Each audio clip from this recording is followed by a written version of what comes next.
before we jump in, be sure to hit the subscribe button.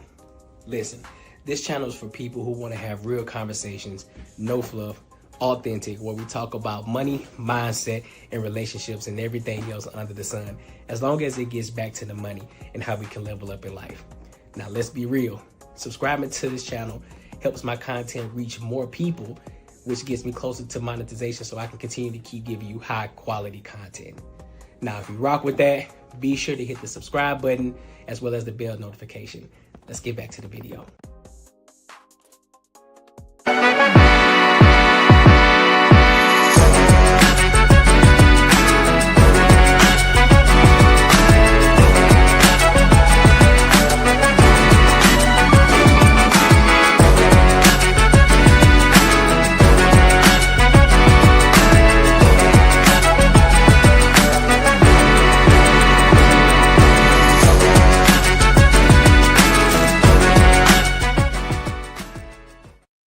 What up, what up, what up? Welcome to another show, one of the dopest shows on YouTube where we talk about everything under the sun. As long as we get back to the money, real conversations, and real solutions. I'm your host, Courtnee Edgar.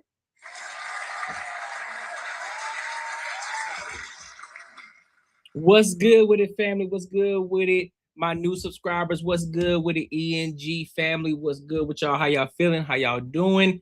I hope y'all are having a great Wednesday. Today is great. Before we get into these topics tonight, make sure you like, comment, and you subscribe for the algorithm, and make sure you hit the bell notification so it can continue to keep pushing my content out to the people who want and are looking for my type of content. Also, make sure you become part of the ENG community. It's very inexpensive. Become a member.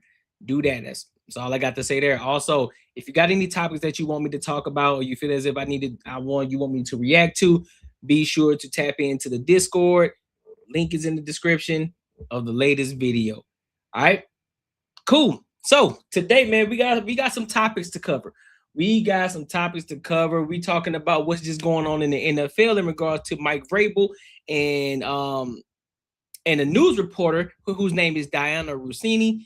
You know, apparently, allegedly, they're having an affair and both of them are married. That's a thing.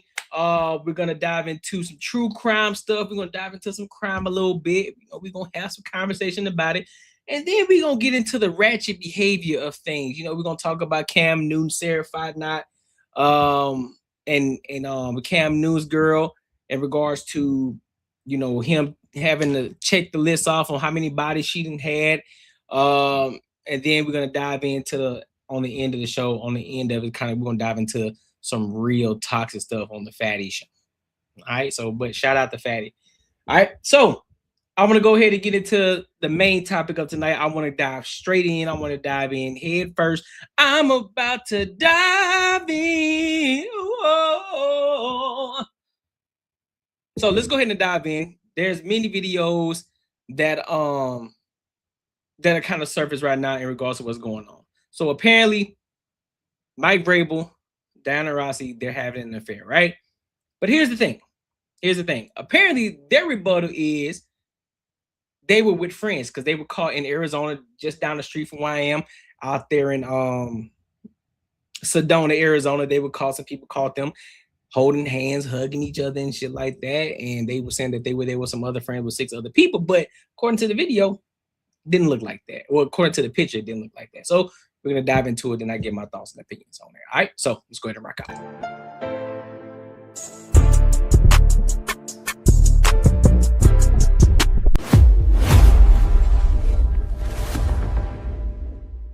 Vrabel and Dianna Russini are sharing their side of the story.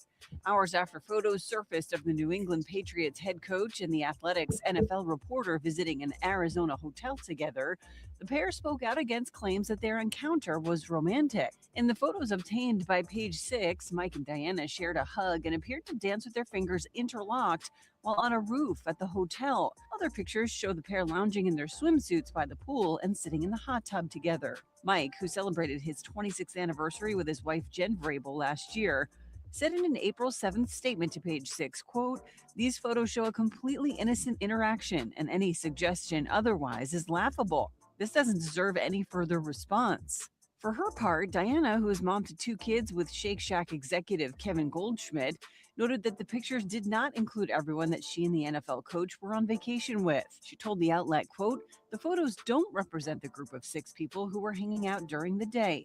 Like most journalists in the NFL, reporters interact with sources away from stadiums and other venues." E! News has reached out to reps for Mike and Dianna for comment and has not yet heard back. Patriots head coach Mike Vrabel and NFL reporter Dianna Russini are doing super damage control after photographs of them looking awfully cozy together hit the internet. I'm Mike Babcock, and this is A Minute with Mike.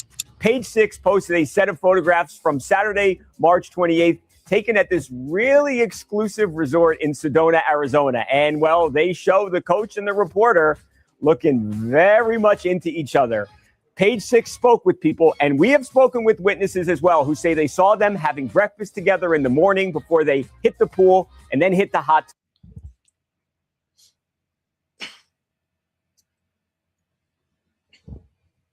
tub. Again, looking cozy. They were seen on camera hugging each other and holding hands. Not like this too. Now, both of them say this is nothing. It's not what it looks like. It's much ado about nothing. And they better hope that's the case because they are both married and not to each other. Mike Vrabel got married in 1999. He's got 2 kids. And Dianna got married in 2020. Now, both of them have come out with statements here. Here's what they had to say. Vrabel goes, "These photos show a completely innocent interaction and any suggestion otherwise is laughable. This doesn't deserve any further response." Russini, for her part, goes, "The photographs don't represent the group of 6 people who are hanging out during the day. Like most journalists in the NFL, reporters interact with sources away from stadiums and other venues." The only thing I'll say about that may be, but I've been a reporter for about 13 years, and I have never held an NFL coach's hand, never hugged them. It just doesn't happen. Maybe she's got a different relationship. Bottom line is they say this is much ado about nothing. Are you buying it? Well, it's kind of crazy that you would put yourself in her shoes, saying that you ain't never held hands with a coach. Well, we would hope that. we kind of would hope that, you know what I'm saying? We kind of hope that would be the case, that you wouldn't want to do that, right? And be hugged up with another man. All right. So far, man, you know what? I'm gonna show y'all the other side. Let me show y'all the other side. So these are the pictures. So this is his wife. This is Mike Vrabel's wife. And this is Dianna Russini's husband that she got married to. So they both are married, like I said before. Here's the thing.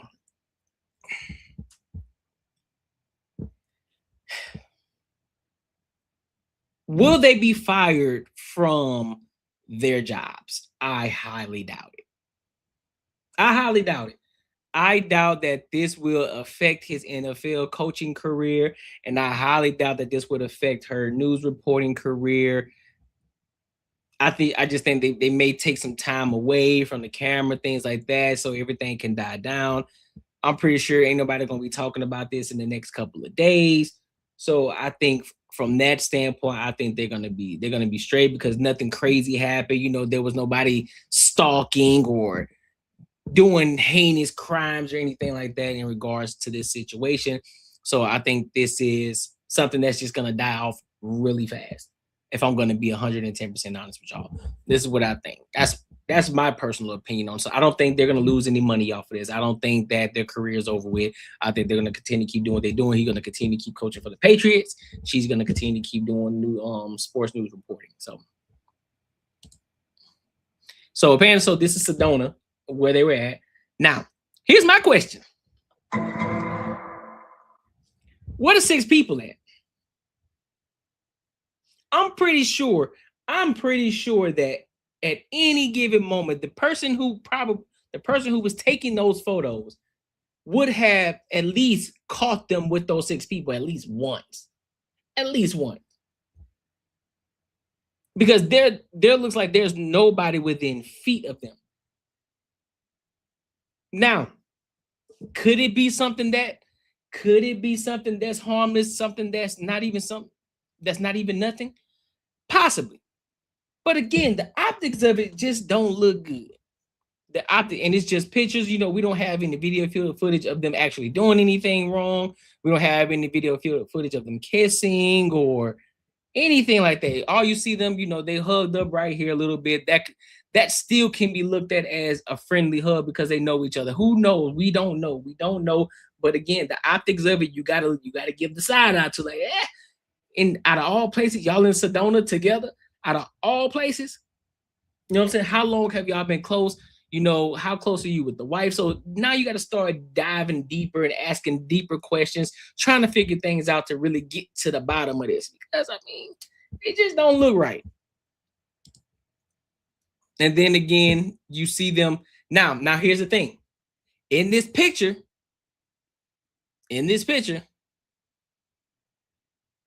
she's over there. He's right there. Now, apparently, it looks like they are talking to some other people. She's looking at him. He's looking over to his left. So I'm pretty sure he's probably talking to some people. So that could be a thing where there were some other people in the hot tub with them. Somebody probably just cut that out. They just cut that little portion out, and they really didn't care about who he was talking to. They just wanted to get a picture of him.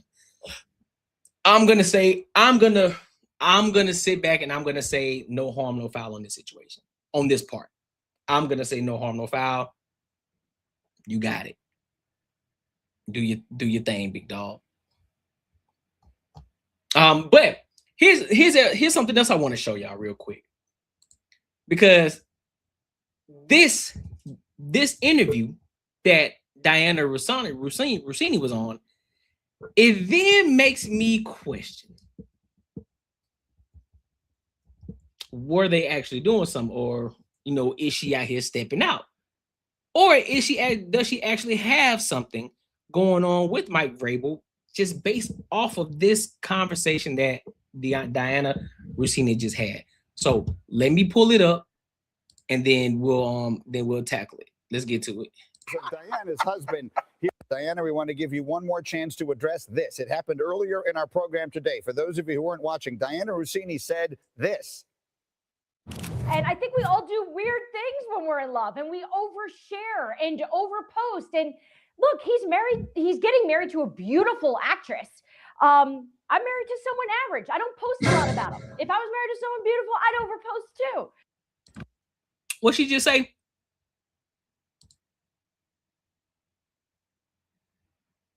What? Yeah. Man, hell no. What the hell? Oh my God, no way. Now, this doesn't seem nice. We have put together photos of Dianna's husband here for everyone to see so you can make some amends on national television. We're average together. And you know what the worst part is? He sent me a text during that segment, not watching because he actually works for a living. And he said, "Good luck today. Be great on Get Up." So the guy's got a heart of gold, and here I am on national TV killing him. Look, we're average together, but he makes me above average because he married me. So I am so sorry. I need to really stop killing my husband on television. I'm going to be divorced by Christmas. I think for all of us, it was the best moment on the show today. And I wanted to make sure that at least we got that, so we could the last thing in the world we want to do is pry couples. Now, by that statement alone, now I know, ladies, I know how y'all are. It's harmless. She didn't mean anything by it. It can be anything. It can be any reason. No. And this is the conversation that a lot of men always have. These are the conversations. When we talk about the Michelle Obamas, when we talk about the Aisha Currys, and any other woman who has spoken out in regards to her husband in a negative manner, whether it was harmful or not, anytime that you are on camera, you speaking on your spouse, you need to big up them in every way possible. Not slight jokes just because it's just lighthearted. Oh, he's average. Absolutely not. Absolutely not. You don't do that. You don't do that. But I'm glad you acknowledge the fact that you better keep your mouth shut or you're gonna end up divorced. So this is where I kind of question is like, because she's saying stuff like that, it kind of leads me to believe that there's a potential crack in the door that she can easily walk up out there and go cheat on him. But I can be 110% wrong about that, right? But when I see women do things like this, when you on the public platform, you got notoriety, you got visibility, and you're talking down on your husband like this on the public platform where millions of people are going to see you, that's an issue. That's a problem on every level. Don't matter if it's lighthearted, don't mean if you meant anything by it, it's the optics of it at the end of the day. If you got a husband and you are on the public platform, stop talking down on your husband, regardless if it's lighthearted. Stop talking down. The only thing that you need to be doing if you're going to talk about your husband, you need to be big up in him. And it goes the same for men too. Big up your wife, big up your lady, everything that they're doing right when you're on the public platform.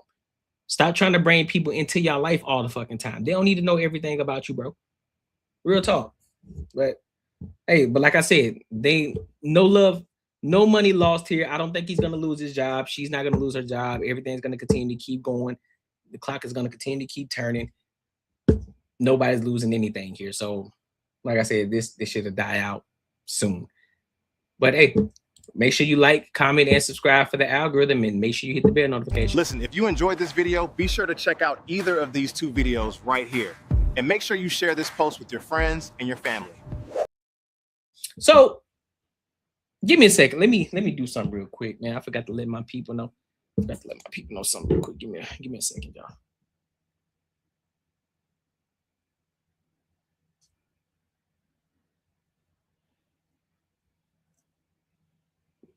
Let me send this out real quick. Give me a second. Make sure y'all liking the live, people. Make sure y'all liking the live. When you're in here, like the live. Make sure you're liking the live.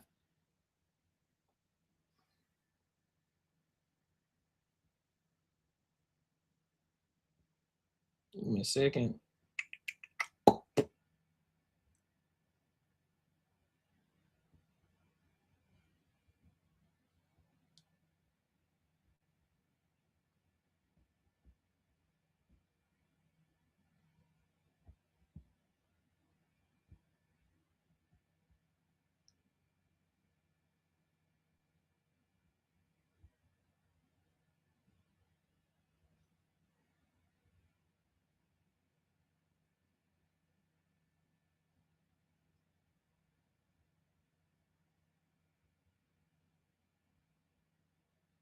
Yeah, I'm coming, y'all. My bad. Give me a second.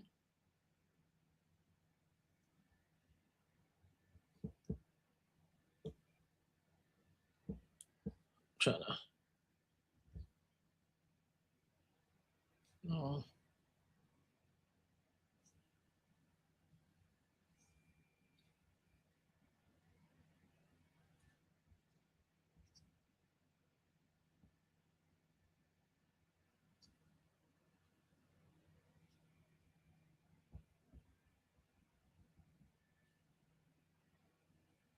Cool. We locked in.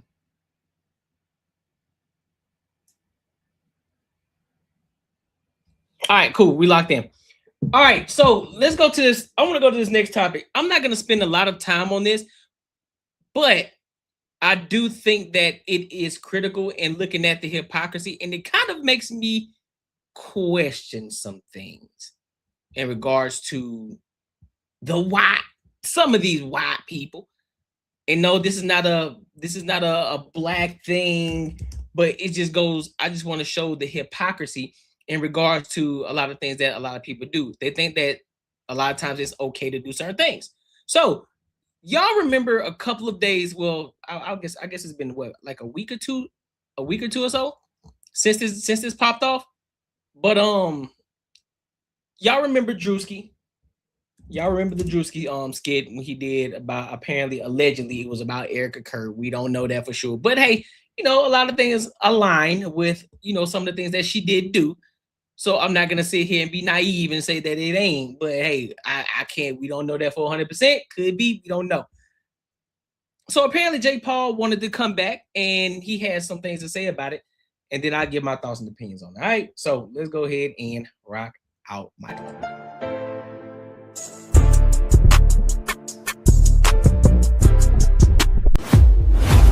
I've been over the last couple of days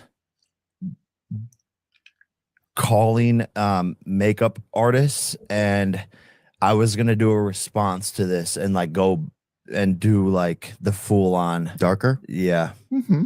and do it and just do it back, because why not? Yeah. Like, are we on the same playing field? Like, I think if there's a way to do it, singing in well, this even this sentence.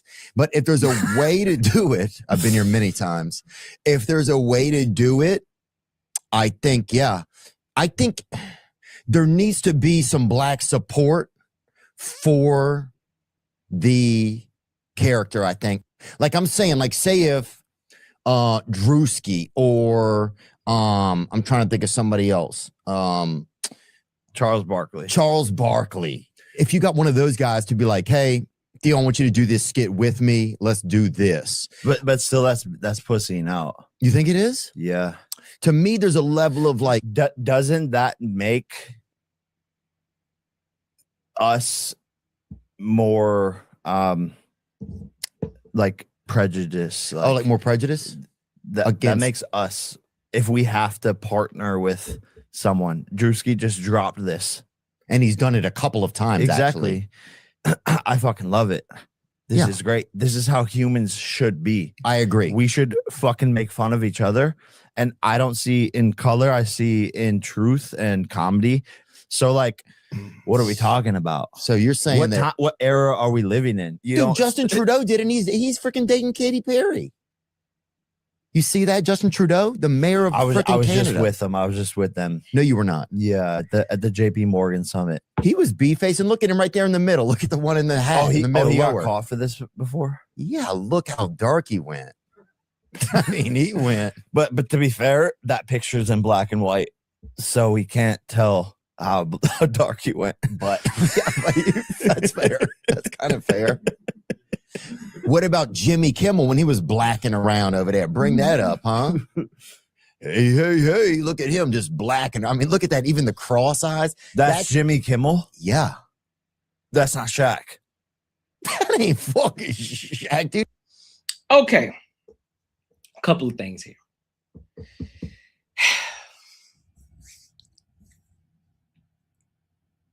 When you look at black face, white face, however you want to look at it, there's a fine line. Now, I'm all for comedy. I'm all for white jokes. I'm all for black jokes. I'm all for Iranian jokes. I'm all for Hispanic jokes. I'm with the shits. I laugh at it. I don't take a lot of things serious, right? My biggest thing is I want to look at it from an objective standpoint. I want to be as objective as I possibly can. I'm not here to be like, oh, bro, I'm pro-black, man. You shouldn't be doing black people. I'm not here to do that. Or on the flip side, oh, man, you shouldn't be doing that because it's a white woman. I'm not going to do that. I'm not. However, on the contrary of the situation, when you think about the context, even this Karl Malone dress up, Jimmy Kimmel would be considered in the comedian realm. He would be considered a comedian. So he's coming from a comedian's perspective.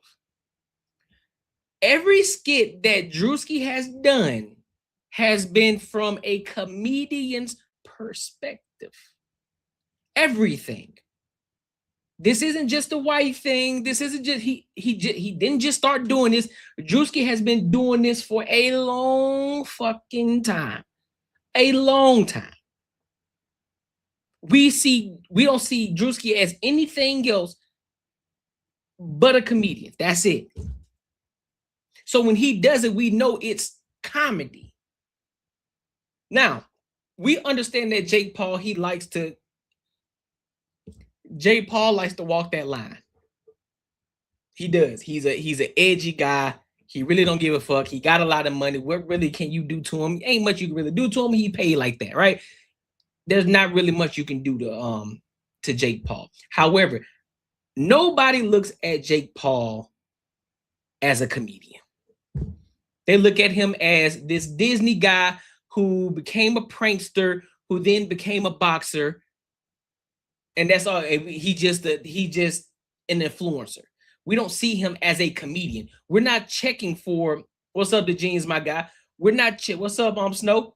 We're not checking for Jake Paul's next stand-up comedy show. We're not checking for Jake Paul to bring us a funny skit. We're not checking for Jake Paul in that regard.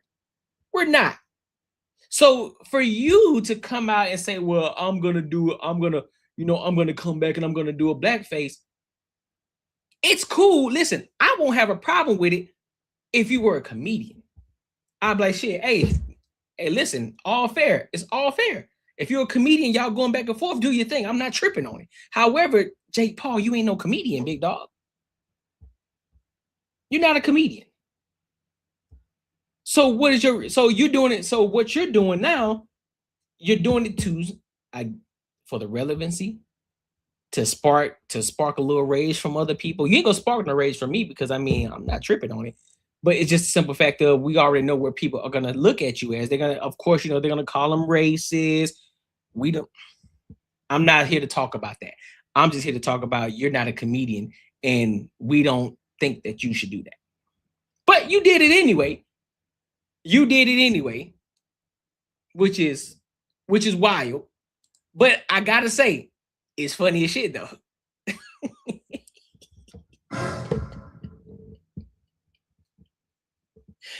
I gotta say it. Listen, bro, even though you're not a comedian, I've never seen you as one, never checked for any type of comedy that you have done, if you have done any.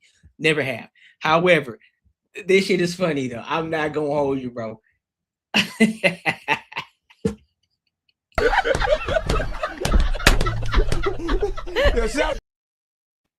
And I get it. All is fun in comedy. All is fun. All is fair in comedy, bro. So if we look at this as comedy, cool, do your thing. But I don't think that you should have done it. I think that it should have been an actual person that was an actual comedian that done it. And then I think a lot more people would have taken it differently.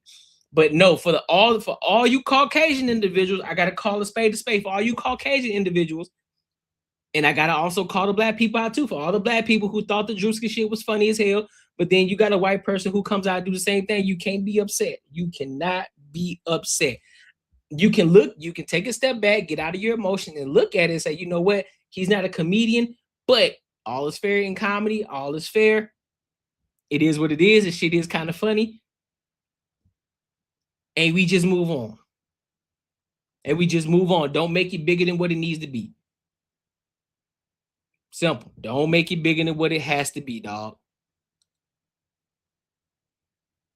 Because that shit is, listen, that what did Drewski? I think Drewski, he replied back to it. He said, like, it's some dude named Marcus that's in corporate. He said that's what it looked like. He said, it don't look like me, like some guy named Marcus that works in corporate America. And he say, let's circle back on this. Let's circle back on this tomorrow. I was like, bro, that shit funny as hell, bro. That shit was funny. I'm not gonna hold you. But hey, but I do what I do agree with in regards to what Jake Paul said is I think people need to stop being so sensitive. I do believe that people need to stop being so sensitive all the time. Everything, you don't have to be offended by everything that you see. You don't have to be offended by everything a black person does or everything a white person does. Everything, sometimes you gotta let that shit just roll off your shoulders. Sometimes you just gotta laugh. Everything is not meant to be serious. Sometimes y'all take yourself a little too serious. You overdo it. You overstep. It's like, all right, man, calm the fuck down. It ain't that goddamn serious, dog. You ain't gonna lose your life. You ain't gonna lose your job over the situation. Like, chill. It ain't that serious. You know what I mean? So, hey, but let me know what y'all think in the comments. Do y'all think Jake Paul is out of pocket for this? Or do you think, it's all fair in love and comedy? Let me know what y'all think in the comments, man. Make sure y'all like, comment, and subscribe for the algorithm, and make sure you hit the bell notification. Listen, if you enjoyed this video, be sure to check out either of these two videos right here. And make sure you share this post with your friends and your family. Yeah. Listen, y'all.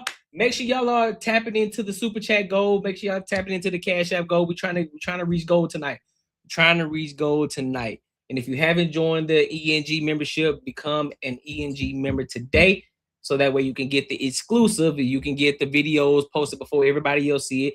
You will be able to view that, and then other other little fun things that I'm going to be adding on as well. So definitely tap into that. All right. So become an ENG member. We got to build that community up. We need, listen, the goal for, I want to be clear about this.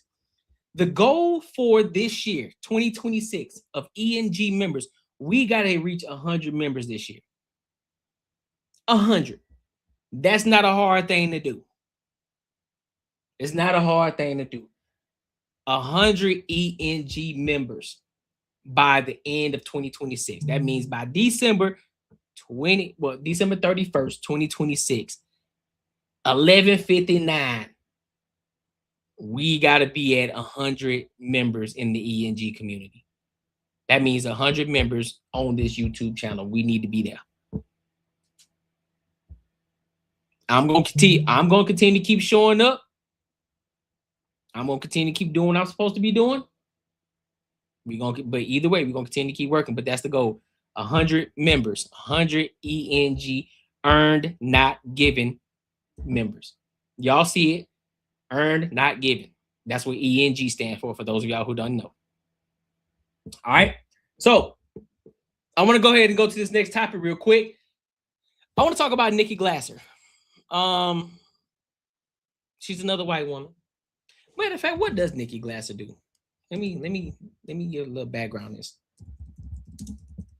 I want to be clear on what she does.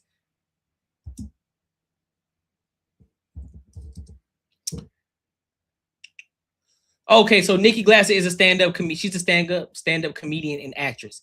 She's a stand-up comedian and actress. All right. And so she was just on Call Her Daddy. It's a lot of women that go on there. Call Her Daddy, which is an egregious name, by the way. Call Her Daddy.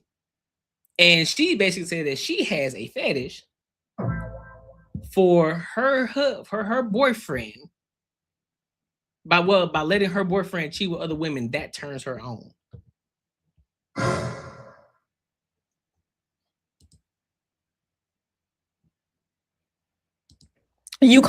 So we're going to get the full context of what she said, and then I'm going to give my thoughts and opinions on it. All right, so let's go ahead and rock out.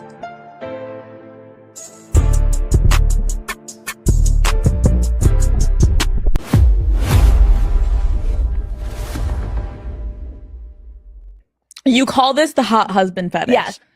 Which is essentially when you want your partner to have sexual experiences with other people outside of the relationship. Yeah. So when did this start for you, Nikki? Let's go back. This started with my boyfriend when I was 29, because I really hadn't had a boyfriend before then. He would tell me about like I would always ask him about like past hookups and girlfriends and how they got together. Like I was like the beginning, like how did you guys first know you liked each other? Like I love that like our legs were touching under a table and neither of us moved our leg or something like stuff like that. I would be like, oh, so like I don't know, it would make me like horny to like think about him doing that with other girls. And then I'd ask about all of his like girlfriends or anyone he had hooked up with, like all the details about it. And I would really be like a foreplay for me. Like I would get like revved up talking about it. Sensational. And then it reached a point where he was out of stories. Like he had gone through all of them. And I was like, and that it's almost like he was telling the same ones. And I was like, I know this one. So it wasn't as exciting anymore because I was getting the same stuff. So I was like, I know this is, I had never heard of anything like this. I felt so weird, but I was like, I think I need you to like get some more stories. You need new material, Chris. Yeah, I was like, I need What do you mean by that? to like go out there and just have a flirty moment with someone, like anything where I can feel like, maybe it's my competitive nature of like, I want a guy who other girls want. Like I like something that is like, you know, you want a handbag that other girls are like, oh my God, I'm dying to get that. That's like, relatable. That is relatable. Like I have experienced that like masochism to a certain degree where I'd be like, tell me about every ex. Tell me about all the things. Like that part of the beginning of the relationship. Upward, or were you like, I want to know because I hate No, this it girl. definitely like made me be like, okay, now I'm gonna like fuck you 10 times better tonight. Yes. Okay, yes. But then Hold on.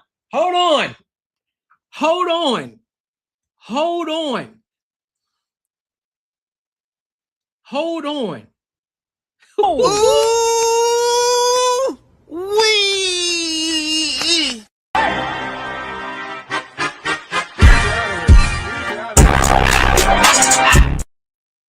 Listen, bro. Listen.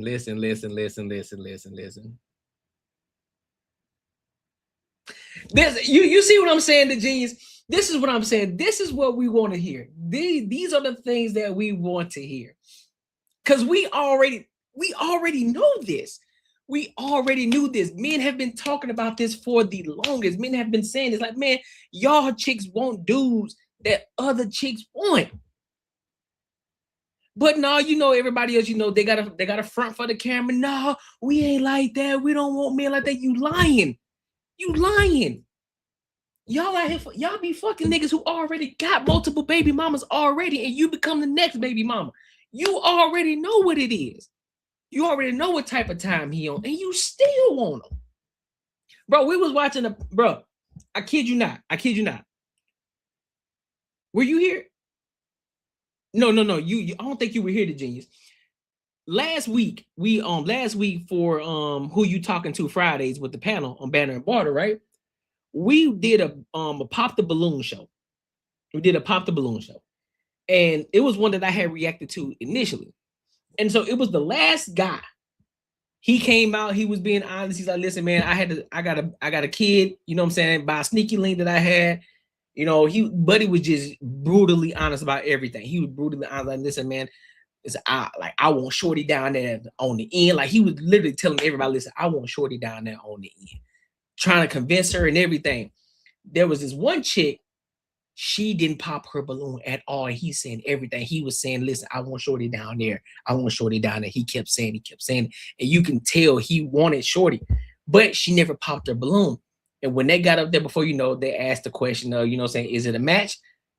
She was like, okay, so why didn't you pop your balloon? Shorty said, listen, I'm going to be honest with you. I normally wouldn't even go for a guy like you, but because you were so brutally honest, it kind of turned me on. I was like, bro, what? I'm like, on camera? Bro, we caught it in real time. But they think we crazy. They think we just be talking out the side of they think we be talking out our ass, bro. When we be saying this shit, like, bro, y'all shorties want a man that other bitches want. Y'all do. If he ain't him, you don't want him. Y'all women are competitors too. Y'all got a little competition in y'all too. And the fact that these both of them are saying both of them are saying, now listen, I want to know about your exes beforehand, you know, because it kind of turns me on, because now I'm gonna fuck you 10 times harder. What?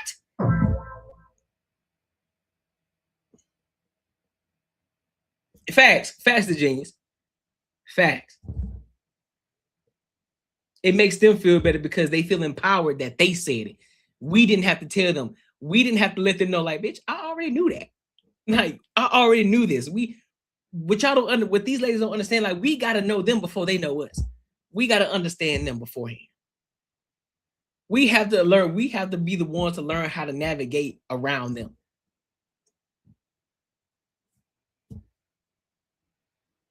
They have the luxury to not have to worry about us because they know we gonna come. So she's able to say some shit like that. And the thing is, it's not even crazy that she said it. It's just the fact, like, bro, it's in public. It's out here in the open now. I think, you know what? We gotta address this again. Damn. I wish we were doing the live stream this Friday. You know what? I'm still gonna hold on to this one. This is phenomenal. I like this. It's like showing their value, that they are valued by other women. Because I respect women and women's opinions. I do. Wait, better tonight. Yes.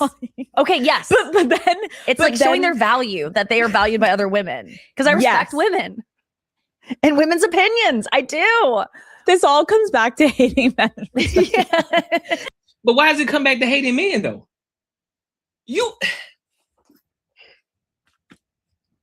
This whole thing is like men are discussing and they need to get their boners fixed immediately. And I don't really want to fix your boner, but I love women. I want my boyfriend to fuck other women because I just love women so much. Now, I will say this. That's by far. What? Yeah. Man, hell no. What? Bro, what are you talking about, man? By far the craziest shit I've heard today. She said, I want my man to cheat because I love women. Whatever, bro. Whatever, dog. Whatever. Because at the end of the day, the man is getting what he wants.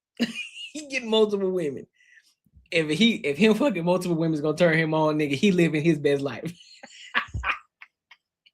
I'm such a feminist. Hold on. This is all about, this is not pick me. This is pure feminism. Hold on. Exactly. Thank you for getting to the root of it. So you then tell this to Chris, and was he like, this is a trap? You're out of your mind? They always think it's a trick. Like, you know, he knew that I was a sincere person and wasn't the type of girl to like, I wasn't a jealous person up until this point. So I don't think he was like getting any of that vibe of like, she's just trying to test me. So it was like, are you serious? You really want that? Okay. Like, how should this happen? And so I was like, you know what, if you do it and I don't like it, because I don't know how I'll feel. Like, I've never done this before. So I don't know how I'll feel if my boyfriend, you're my first boyfriend ever. And so how will I feel if you have a flirty moment with another girl? So just like try it. And if I don't like it, we can stop. And just don't do, like, don't kiss her, but like, see if you could, like, if you get to a place where you're like, maybe you even go, I have a girlfriend, like something like that. But I don't make her feel bad about it. Yeah. And don't make her feel like she's being like, actually, you know, like I was very careful to like always let the girl know you have a girlfriend. So she's choosing to do this, and just let her know that. Man, 1 + juice = Pluto. Fuck is you talking about, bro? No, you can't tell me, nope, I'm gonna do it how I'm gonna do it. The same way that I got you is the same way I'm gonna do it with the other shorties. Nah, bro, you're not finna sit up here and try to navigate this shit. No, I got full control of all this. You ain't finna tell me how to do it. Nope, not happening. But ain't happening. Nope, you lying. Ain't happening. I think this is crazy. I think this is wild. But at the same time, I do understand, and we already know that this is a thing anyway. Now, it may not be to this degree in regards to, you know, you actually trying to flirt with a woman and, you know, you on the verge of kissing her, and then, you know, you just say stop type shit, whatever type of fantasy she got, 50 Shades of Grey type shit that she got going on. But most women in general think like this in their head, but they just won't say it out loud. They won't say it out loud. They want a man that they know that got other bitches. Mind you, I'll give you an example. Y'all ever been out with a shorty? Y'all ever been out with a chick and she say some shit like, where your hoes at? I know you got other women. Am I the only person that you've taken here before? Or I bet you take all your other girls here, or wherever y'all go. Anytime they say something like that, they know that you can get other women. A lot of times they already know it. They already know, like, oh yeah, I know that he out here getting bitches for real. I know he on them games. However, I'm still gonna roll with it because I want to see what's happening with it. It's an adventure for them. It's fun for them, keeping them on their toes. They got that toxicity in them. Listen, man, let these girls fool you if they want to. Let these chicks fool you if they want to. I want a nice guy. I want a guy that just thinks about me. I want a man that's just, you know, he values me first. And, you know, he just really puts me on a pedestal. Bullshit. That ain't what you want. Now, you will settle for it, but that ain't what you want. That ain't the shit that turn you on. You want the nigga that's gonna dog you. You want the nigga that's gonna tell you shut the fuck up. You want the nigga gonna tell you sit the fuck down. You want the nigga who ain't gonna give you all the time and attention that you want. That's the nigga that you want. The nigga that you know that at any given moment he can go pull another chick at any given moment. And especially if he's a man that's of high caliber, 6-figure dude, in shape dude, about his business, on his purpose. Oh, 1000%. 1000%. She going. You know, and what makes it even more crazy is the fact that you can still tell her, listen, man, I got a chick, man. Nigga, that's gonna turn her on even more. Because the fact that you told her you got a shorty and you letting her know, like, listen, hey man, listen, I got a chick. I ain't checking for you. I'm good on that, man. That turn her on even more, dog. That's why we be saying, shout out to my dog Marcus, man. You ain't got to lie to him. Tell them exactly what it is. Man, I got somebody. Not leaving them for you. I'm not doing that. You cool. You good people. You know, all that other. Nope, ain't happening. Can't do it.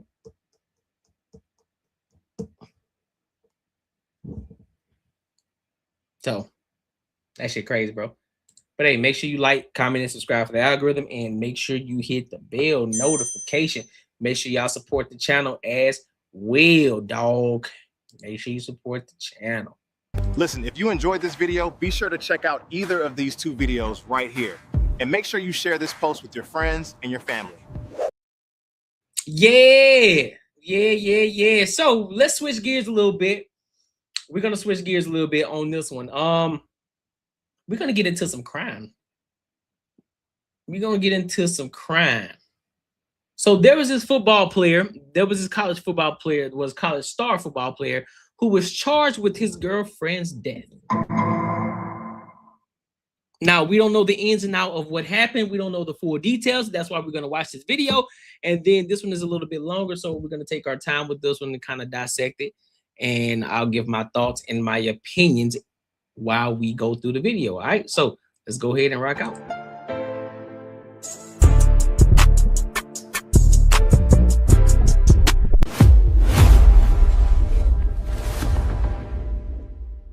Student is killed in an ATV accident that also left her boyfriend seriously injured. Now, months after the fatal crash, her boyfriend faces homicide charges in connection to her death. We're breaking down the latest development as his lawyer claims the tragedy was unavoidable. This is Inside the Crime, presented by Law and Crime. I'm Elizabeth Milner. Police say the crash happened after a deer ran into the roadway. And you might be thinking, how does that equal homicide charges?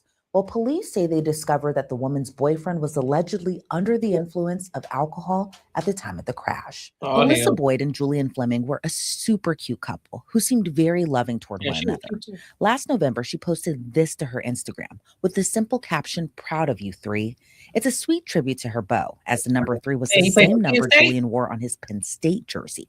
6 months after that post, though, Alyssa tragically was dead. Police say on May 23rd, Alyssa and Julian were riding around on an ATV in Bradford County, Pennsylvania. The two were probably having a great time. It was near the beginning of summer. It was a Friday. Julian was the driver, and Alyssa was riding as the passenger. Then police say a deer jumped into the road. I mean, for any driver, they're going to try to avoid the deer. And that's what Julian tried to do. But the ATV collided with the deer, causing them to crash. Julian was reportedly knocked unconscious. When he came to, he noticed Alyssa wasn't breathing. Officials say she had critical injuries, but there was no chance of saving her. She was pronounced dead at the scene. Julian had to be taken to the hospital for treatment. Now, initially, investigators noted there was a deer that hadn't been dead long near the site of the crash, and it seemed to match the damage Pennsylvania State Police trooper saw on the ATV. Now, officials noted neither Julian nor Alyssa were wearing safety equipment. And while at first glance the deer seemed to be the cause of the terrible accident, the investigation remained ongoing. Some reports even suggested it was just a terrible freak accident. On June 2nd, Julian posted this tribute to his late girlfriend with the emotional caption, "Not a day will go by without you on my mind. Love you forever." When investigators dug deeper, though, they learned the former Penn State football player was allegedly under the influence of alcohol. On October 7th, now 5 months after the fatal crash, Julian was charged with homicide by vehicle while driving under the influence, homicide by vehicle, aggravated assault by vehicle while driving under the influence, DUI with blood alcohol between 0.1 and 0.16, careless driving, unintentional death, plus some more. His defense attorney saying that he surrendered to police and was later released after posting a $75,000 bond. His lawyer told NBC News he's been cooperating with police and even submitted a blood alcohol test that his lawyer says registered at 0.118, which is still higher than the legal limit of 0.08. His attorney told the outlet a deer ran into the roadway. They were both knocked unconscious. When he came to, she wasn't breathing. He was traumatized. Regardless of whether there was alcohol involved or there wasn't alcohol involved, this was an unavoidable event. He hasn't done anything wrong. He hadn't operated the ATV in an unlawful manner. He hadn't done anything wrong when this deer ran into the roadway. Alyssa's death left her family and loved ones heartbroken. Her loved ones writing in a GoFundMe post. Alyssa Boyd, 23 of Bloomsburg, PA, passed away unexpectedly in an ATV accident while riding with her boyfriend, Julian Fleming, on May 23rd, 2025. Alyssa was a 2020 Central Columbia graduate, where she was an outstanding student and athlete. Alyssa was studying toward a psychology degree at the University of Alabama, where she was a member of the Gamma Phi Beta sorority. Alyssa was so deeply missed, as her smile could light up any room. Though it's unclear how Alyssa's family feels about her boyfriend facing multiple charges, the district attorney's office is still moving forward with the case, and Julian is set to appear back in a Pennsylvania courtroom later this month. So what could all of this mean? Could Julian get serious time for this very tragic accident? I'm joined now by criminal defense attorney John Day. John, thank you so much for joining me. In your opinion, do the charges fit the crime here? I mean, you have homicide by motor vehicle, homicide by vehicle while driving under the influence. She was on the ATV with him, or was she driving her own? Did I miss that? Was she only with him? Because if she was driving them by herself, then how can y'all blame him for her running into the deer? But if she was on the vehicle ATV with him, riding on the back, it's a whole different ball game. It's aggravated assault by vehicle, and that's just naming a few. But do you believe the charges fit the crime here? Hi, thanks for having me. So what this differentiates this is the fact that there is according to law enforcement, there is a breath alcohol test, the test of alcohol in the blood, or blood alcohol test, that raises this to a criminal level. It's not the simple accident, tragic accident that you might have if it was just a collision with an ATV rider and a deer. When you introduce alcohol into it, that's what raises this to the level of a crime.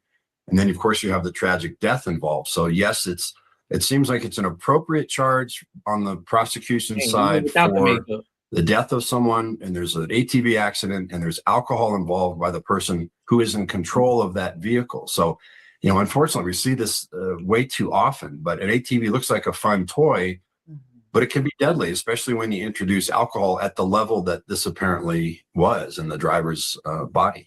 There's a reason Law and Crime is the go-to spot for all legal and true crime content on YouTube. Just like there's a reason Morgan & Morgan is America's largest personal injury law firm. They're a firm with more than 1,000 attorneys in the link below. Or scanning the queue, you think there was such a long period of time before the charges were filed? Yeah, it's curious. It's interesting. We haven't heard from the prosecution why. A lot of times this means that they are waiting for various tests to come through. I mean, a lot of these state crime labs are backed up, and they're seriously backed up. So a lot of times if you're a prosecutor, you're waiting for— I wouldn't, to be honest, they didn't say, but I'm pretty sure she did. I'm pretty sure she did. For a long time to get a result that then you can use to apply to a criminal charge. So is it possible that they had to wait for results to come back? Yes. Is it possible that they were continuing to conduct an investigation, talk to all the eyewitnesses, talk to people who were present, who might have any information? Yeah, all those things are possibilities, but a lot of the times it's something as simple as you got a crime lab that's really backed up. Mm-hmm.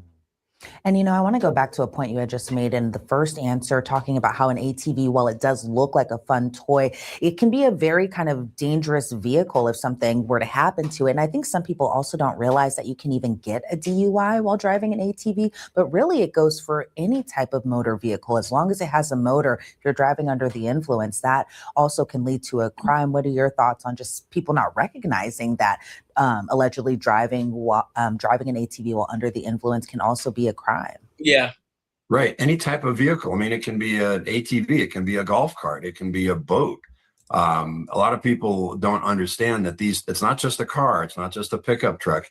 You can be operating a motor vehicle in your jurisdiction. And if you are consuming alcohol or some other substance that can impair you, you can be facing a DWI charge, an operating while under the influence charge. And you see it a lot, sadly, with ATVs, because they are often associated with, a recreational event, or you're out on a trail somewhere.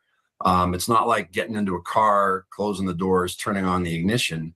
And in this case in particular, when you've got a test result that looks like it's between 0.10 and 0.16, most states, almost every state, the legal limit for intoxication while driving, for example, is 0.08.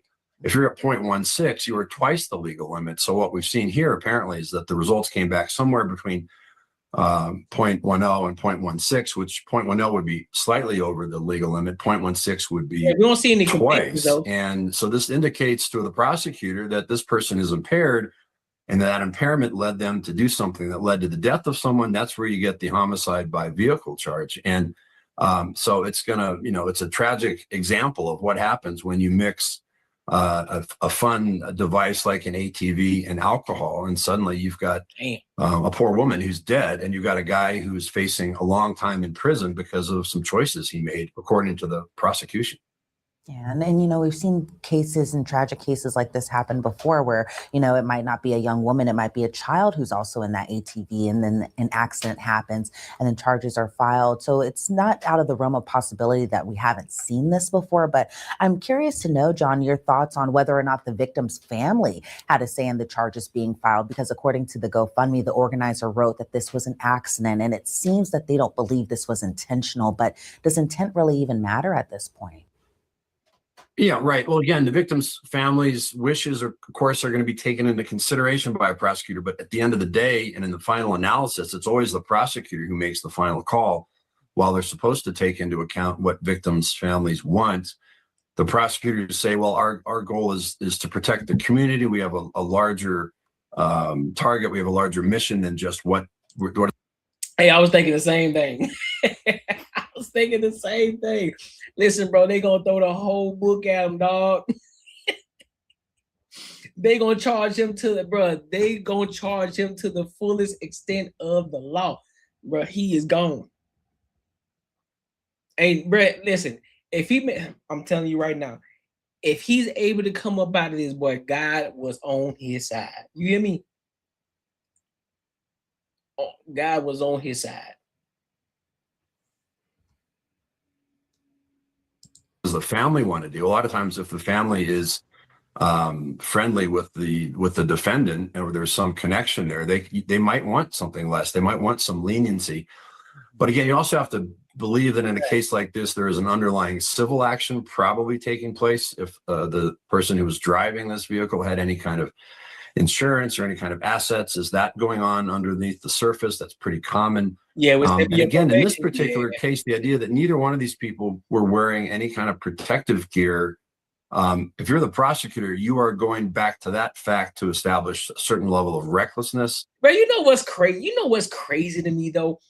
That always happens. Every time the person that's under the influence, they get into an accident. Now, again, we don't know if she was intoxicated, if she had alcohol in her system either. We don't know that. But it seems as if every time the person that was under the influence, they never die. It's always the other person who experienced it. It's never the person who was the one that was under the influence. Never. That's crazy to me. The real life impressions. Right. I don't understand it, bro. I don't understand it. That's just a crazy thing. Every time the person that's under the influence, they are never the ones to be unalive. It's always the person that was in the passenger seat. Absolutely, Snow, name and money. A certain sort of state of mind of the driver if you're trying to charge them with a crime. It's like, look, you got on this thing, you had alcohol in your system, and you didn't even bother to put on a helmet on a relatively dangerous vehicle that you were driving. So again, the family's wishes could play a role into what the prosecutor does, but it's not going to be the deciding factor. What do you make of Julian's defense attorney saying whether alcohol was involved or not in this case, this was unavoidable and that he hasn't done anything wrong? Plus, he was also injured in this crash. But what do you make of his defense attorney saying that this was unavoidable? Well, look, you're a defense attorney and you're doing your job and you're trying to paint a picture of something that was, if you're using the word unavoidable, I think you're opening yourself up there. It's probably a poor choice of words, because anything like that, it could be avoidable. One, you decide not to consume alcohol if that's what happened. Number two, you decide not to get on an ATV with your best friend, with your partner. Number three, you decide not to wear any kind of protective gear. here. And number 4, you start up that machine and you get going. So yeah, you can pick that apart, but at the end of the day, it's the defense lawyer doing what they're supposed to be doing, even if it comes across as a little bit performative. And do you see a case like this even going to trial? You know, it's hard to know now, but if you're facing a vehicular homicide case and your defense is, you know, there's some reasons why this isn't a crime. I mean, you may have no choice but to roll the dice with the jury and hope that someone is sympathetic on that jury to your version of events. Because when you bring alcohol into any kind of a serious injury or murder case, jurors do not like when there's a substance involved. I mean, if it was simply an accident, and sometimes people who are in accidents get charged if they haven't consumed any alcohol or substance like that. A lot of times prosecutors will charge cases based on things like reckless driving instead of. You say you. It said me and Dr. Umar would have to fight for that snow bunny. I'm throwing shit. I'm throwing straight blows.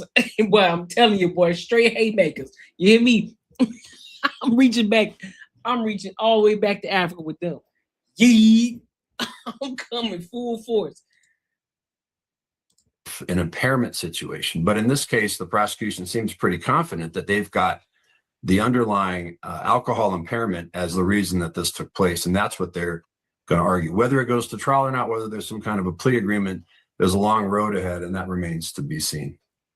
Because I was going to ask my next question being, do you think that prosecutors have a solid case here? Because I can see so many holes being poked in this case by the defense. But do you think if prosecutors present this evidence to a jury with what we know so far now, that they have it beyond a reasonable doubt? Right. What we need to know is what were the circumstances, for example, that led to the alcohol test? How did the prosecution get this? Was it a search warrant? Did they draw blood at the hospital? There are a lot of things that are out there in these reports, but there are a number of different variables. If you're defending this case, you want to challenge it every step of the way. Was the test done properly? Were there any problems with it? Were the people doing the test qualified? What were the indicators that there was impairment? Where did the alcohol get introduced into the driver's system? Are there witnesses to that? So if you're defending it, you've got to pick apart every single one of these facts that the prosecution is going to put together. But you especially want to attack, if you're defending it, the scientific evidence, anything that led to the conclusion that there's a blood alcohol level of between 0.10 and 0.16. How did they get to that? Was there anything that was introduced that might have made that test? Yeah, because if he go to court, bro, it's over with. They throwing a book at him. If you go to court, they throwing a book at him. Here's the thing. He gonna do some time regardless. Now, if he takes a plea deal, they might give him a year, and then he do the rest in probation. Maybe 2 years. They give him a year or two, and he do the rest probation. But he definitely gonna do some time. Now, if he don't do any time, then God was just on his side. Or if he decided, you say, you know what, fuck it, we gonna fight this, and God on his side, and he make it out, hey. God was just on his side. But I guess, you know what I'm saying, we'll see. Motherfuckers just gotta be careful out here, man. Especially, it's hard. Here's the thing, it's hard to say, listen, bro, it's so cliche to sit here and say, oh, bro, you gotta be careful, you gotta make sure you gotta be vigilant out here. But man, he a fucking college student. College student was just having fun with his old lady. They was enjoying their time together. Of course, they had a few little drinks, probably had a little bit too many, of course. And you probably don't drink a lot anyway. You know what I'm saying? You in the middle of the season, so you ain't got a lot of time to drink. But the times that you do, you probably drink a lot. Then you and your girl, y'all just having fun, having a good time, and then a tragic situation just happened, man. So, hopefully everything works out. Hopefully everything works out in his favor. Prayers go up to her family, because that's a tragedy, bro. That's a tragedy. And I know that's gonna haunt him for a long time. That's gonna haunt him for a long time. So yeah, bro. Prayers go up for both of them. hopefully he can come back from this and, you know, rebuild himself up. Don't know if he's going to have an opportunity to go to the NFL or anything like that. He might have an opportunity to play in the Canada League or something. Don't know. But, hey, if he decides to continue to keep pursuing it, you know, I hope the best for him. You know, but can you do? But make sure y'all like, comment, and subscribe for the algorithm, and make sure you hit the bell notification. Listen, if you enjoyed this video, be sure to check out either of these 2 videos right here. And make sure you share this post with your friends and your family. Yo, shout out to my dog, the genius.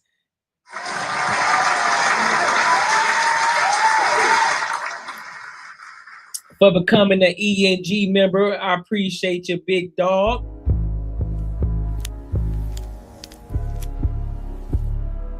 That's top dog aura right there. Yeah. Appreciate you, big dog. Appreciate you. Yes, sir. Listen, man, the goal is we're gonna get to 100 members this year. We're gonna get to 100 members. I'm calling it. We're gonna get to that 100 members. So let's keep this train going. What we got next? Ooh, that's good. That's gonna be a good one. So I want to talk about this this Sarah Fatnot situation. The Sarah Fatnot situation where she's holding a lot of women accountable. Yeah. Sarah Fatnot said, I ain't got time to play no games with y'all ladies out here. I'm just gonna call it how I see it. I'm gonna give it to you real straight, no chaser. So we're gonna listen to what she's saying in regards to the Cam Newton situation, with Cam Newton talking about him asking his girl about her past and things like that, and then we'll kind of dive into it and I give my thoughts and opinions on it. All right, so let's go ahead and rock out, fam.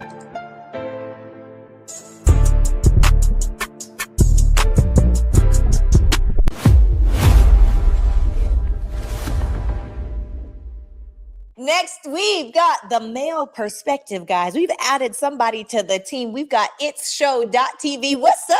What's good? Like the control. So this is one thing, and I'm so glad that we actually talked about this, because I feel like a lot of women suffer from not being able to surrender control. And if you can't surrender control, then you can't trust a lead. If you can't trust a lead, then you can't submit to your husband. Right. And if you can't submit to your husband, he won't choose you.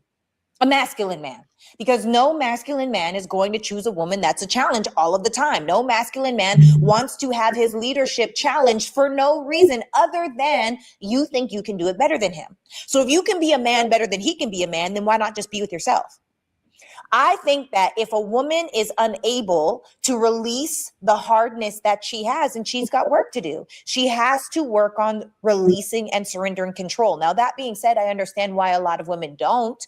You know, we're in the world. We got to make money. We got to live our life. We've got to be successful. We've got to raise the kids, all of the things. And so inside of that, I think that we women, we need to work on, it's okay to be hard in the world, but take off your armor in the home. It's not conducive. And this is the thing too. If a man is asking the question, it means he's thought about it, which means it's really only a matter of time until he checks out if you don't shift your actions. And do you really want to give up or let go or get lost by a good man because you can't surrender control? Do you really want to let go of a good situation and a good potential husband because you think you know better than? And that's when God comes into the picture. That's when faith really comes into the picture. I believe the follow-up question is, to the women who can't relinquish control, are they genuinely ready to be in a relationship? No, Let's give it a little bit. in their place. That's what's normal, but it's not normal. It's not normal for a woman. Most women, let me say that. Complete. So I want to talk about some things that came up recently in recent events. So there's a clip going around. Okay, I have this clip. I would think so. Okay. I would hope so. So Cam, who was on our podcast recently, said a few things and then retracted those things on his podcast later. Did you see that? Let's see. Did you? I don't, Let's watch. Let's this check it clip. out. Okay. Okay. Let me turn up my volume.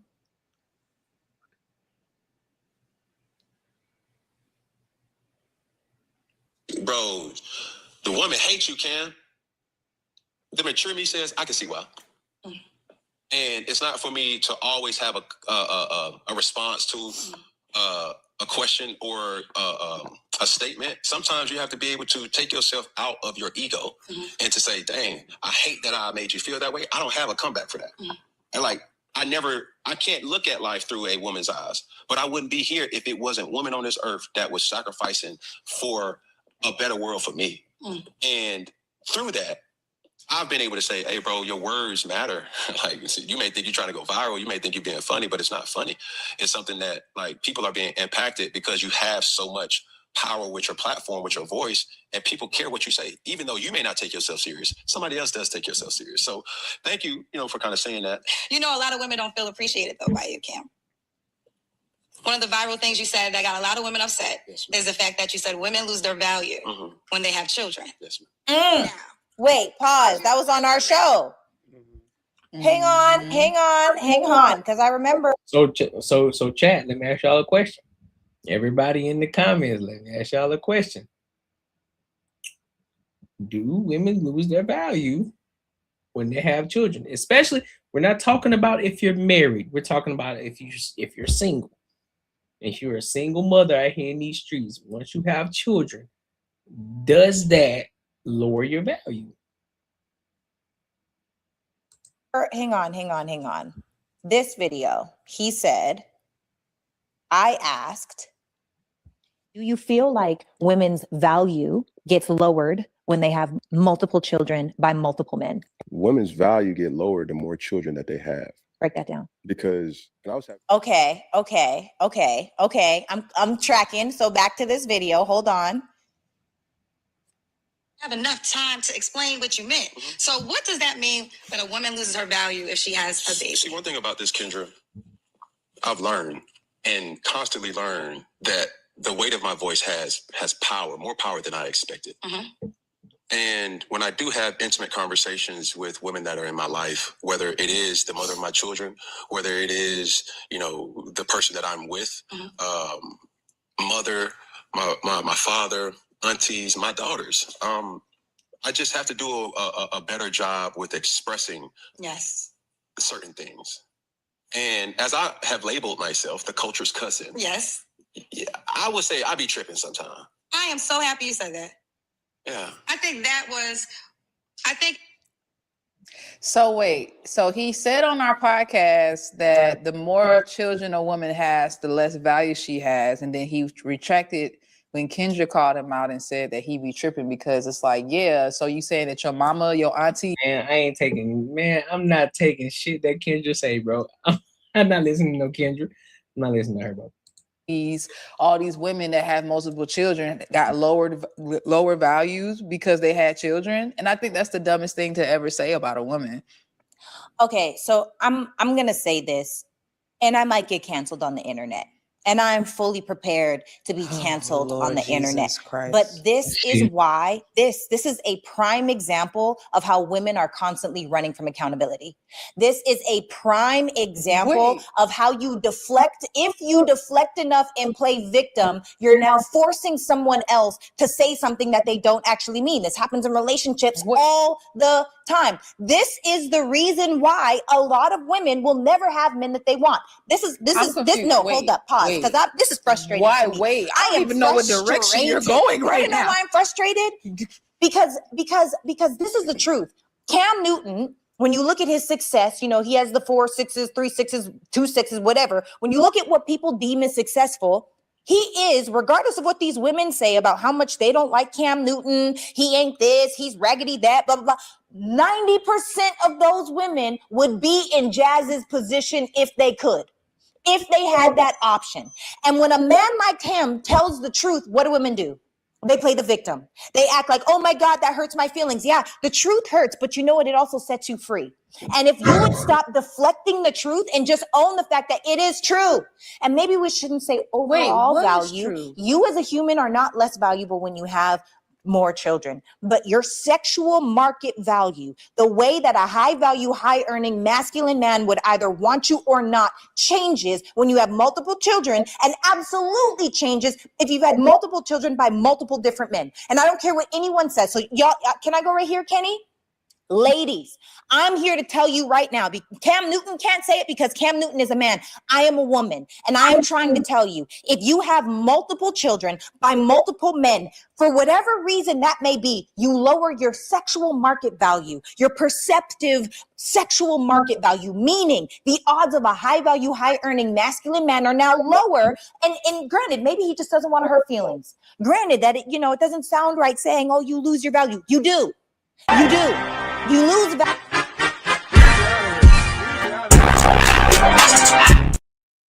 value. And nobody wants to say that. Nobody wants to tell the truth, because then what happens? Women uproar and they say, oh my God, you're hurting us. That's bad for the culture. No, what's bad for the culture is us raising our daughters to be the type of women that think it's okay for us to be sexually promiscuous and get baby mama left and right.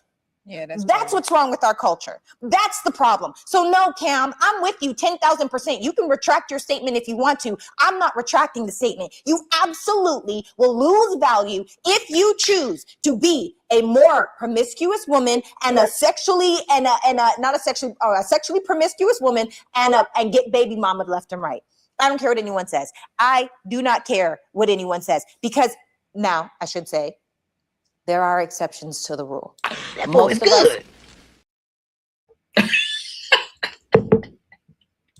Are not the exception. What are the exceptions to the rule, Sarah? Extreme, extraordinary beauty. If you are an incredibly beautiful woman and you have a nurturing spirit and you are kind, sometimes you could have 3 kids by 2 different men and a man will still wife you up.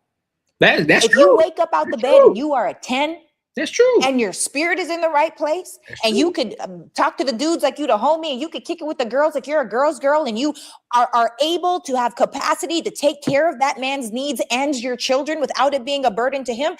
Absolutely, you are an exception. Listen, I want to talk about that. I've addressed this before. So she's spot on. I don't have no gripe, no complaints on nothing that she just said. Because this is the thing. It's not the fact that Sarah Fott not said it. We've been saying this for the longest, but they don't want to hear it from men. They want to hear, and they barely want to hear from her. The Felicia Rashads have said it.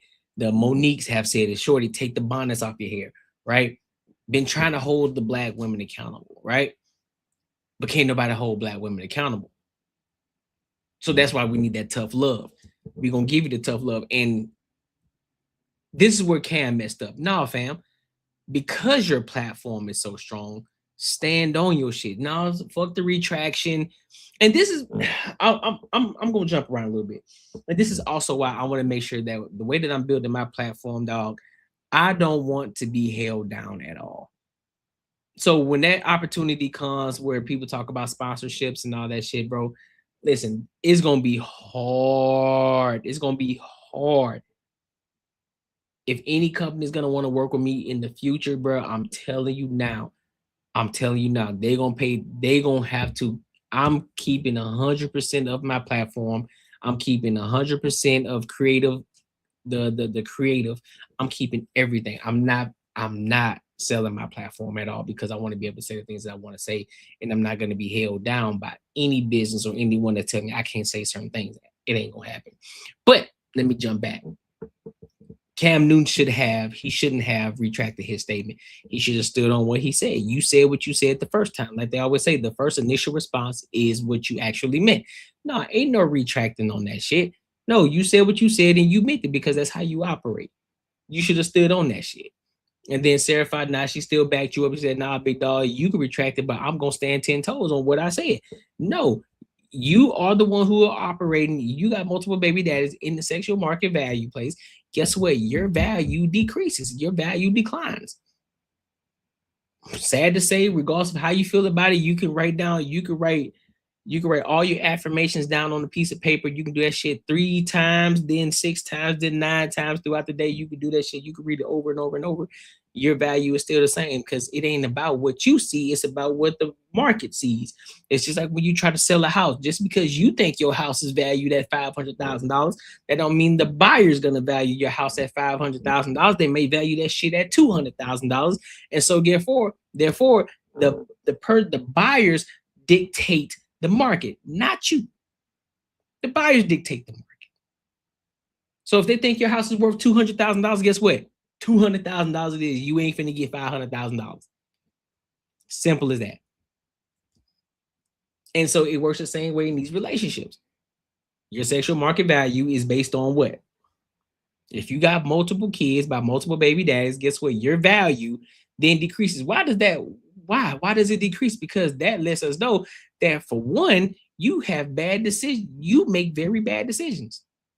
You don't have discernment. You don't have control. You don't have discipline. So that's a liability when you talk about a relationship, because now this man is gambling with you. He's gambling with you. He don't know whether you're gonna come or go. You're not responsible. So your value declines. It's not just because, oh, you got multiple baby dads. There's a facet of things that come with that. You make very bad choices when they come to men. You don't have discernment. You don't have the discipline. You don't have the responsibility. You don't know how to be responsible. So what do I look like coming in trying to save you? Ain't happening. Now, that exception to the rule is something that I've spoke on before. I haven't spoke on it recently, but I spoke on it a long time ago. If you are a woman that does have children, that means, guess what? You are still competing. Just like the Nikki Glasser chick. Like I said, y'all are always competing. You are going to compete. So that means if you are a woman that has multiple baby daddies, or you got multiple kids, now it is luck. I'm telling you, luck is on your side if you already are an attractive woman. But what's going to have to come with that? You're going to have to do 10 times what that woman who is attractive with no kids. You're going to have to do 10 times more than what she does. You're going to have to literally overcompensate. You're going to have to do it all. You're going to have to come with real value in order for that man to say, you know what? I might give her a chance. Even though she got kids, but bro, she on her fucking shit, bro. She on everything. Like, she bringing me value. She doing this, that, and the third, man. Listen, I don't know if I want to let that go. I know the liability. I know her kids, man, but fuck. She dope as fuck. Like, she is her. She on top of everything. She on top of her shit. And it'd be hard for women who don't have children to compete. It's like, shorty, she got kids, and she doing all of this for me, and she adding value to me. I might have to tag it. And then, shorty, you ain't got no kids, but you ain't adding as much value as this shorty is adding. You should be blowing her out the water because she got kids. She got liability. She's a liability when you look at it on paper. But it don't seem like it when you look at her in action, when you look at her in motion, nigga, she's more of an asset than anything. So I might need to roll with that.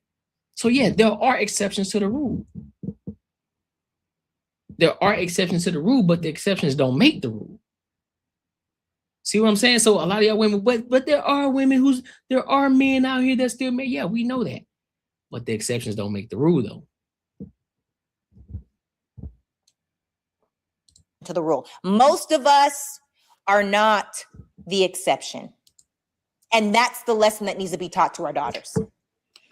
For the women that already blew it, you already ruined your life. You already shot your chances out. That's okay. That's okay. Don't do that for the young women that are coming out, and stop deflecting. That's the thing. That's my issue with people. Y'all play victim so much. You don't ever. Also, before she dive in, because she going in right now.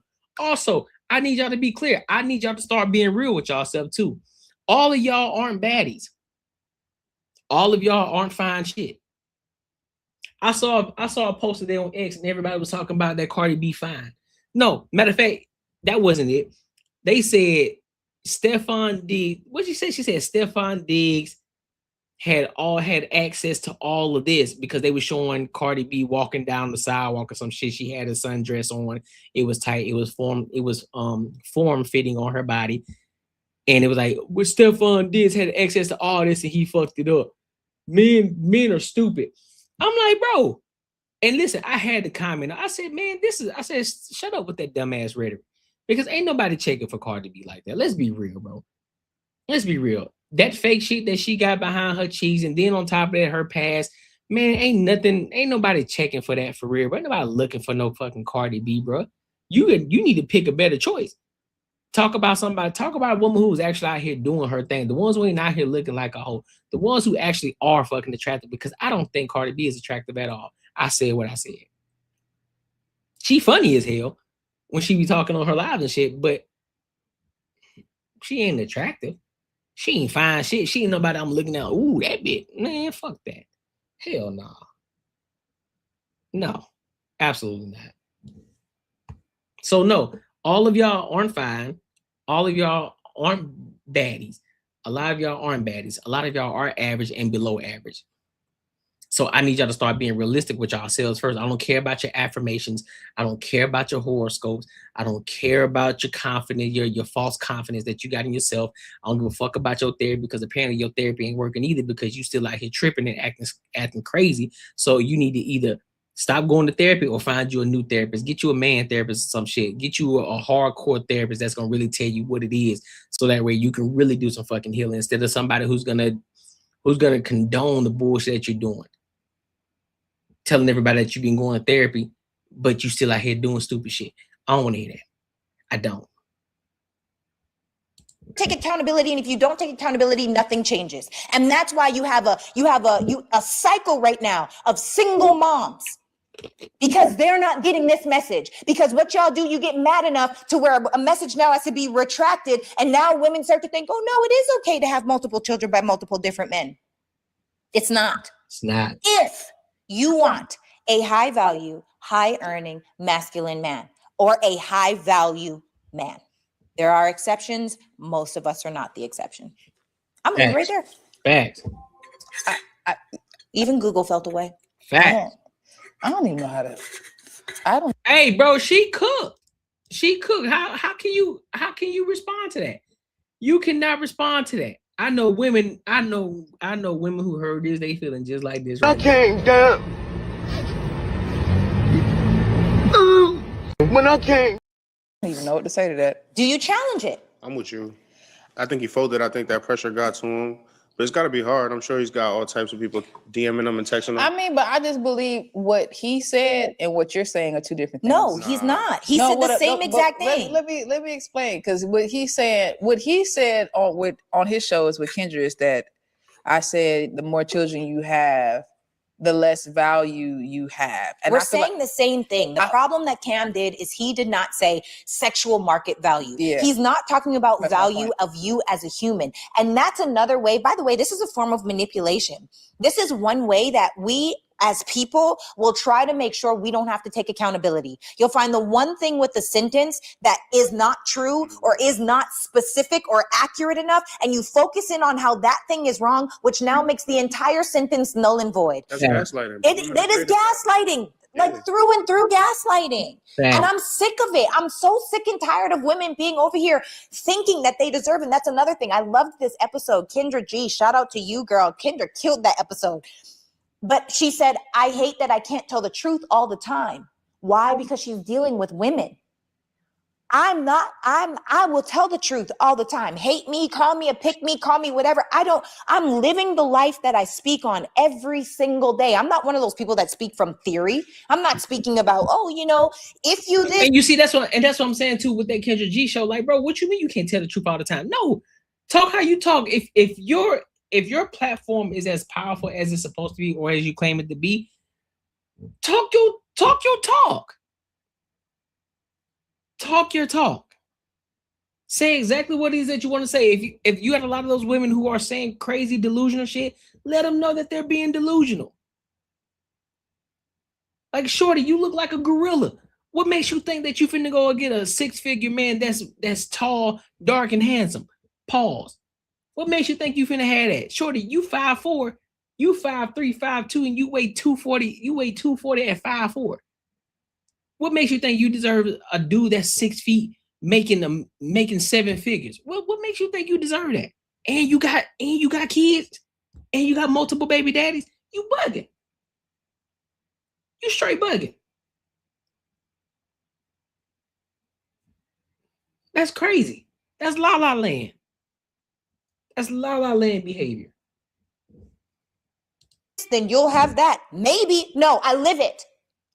So there's too many people that are not willing to hear the truth, and too many people that you're listening to that are speaking from theory. And you want to know the real problem with speaking from theory?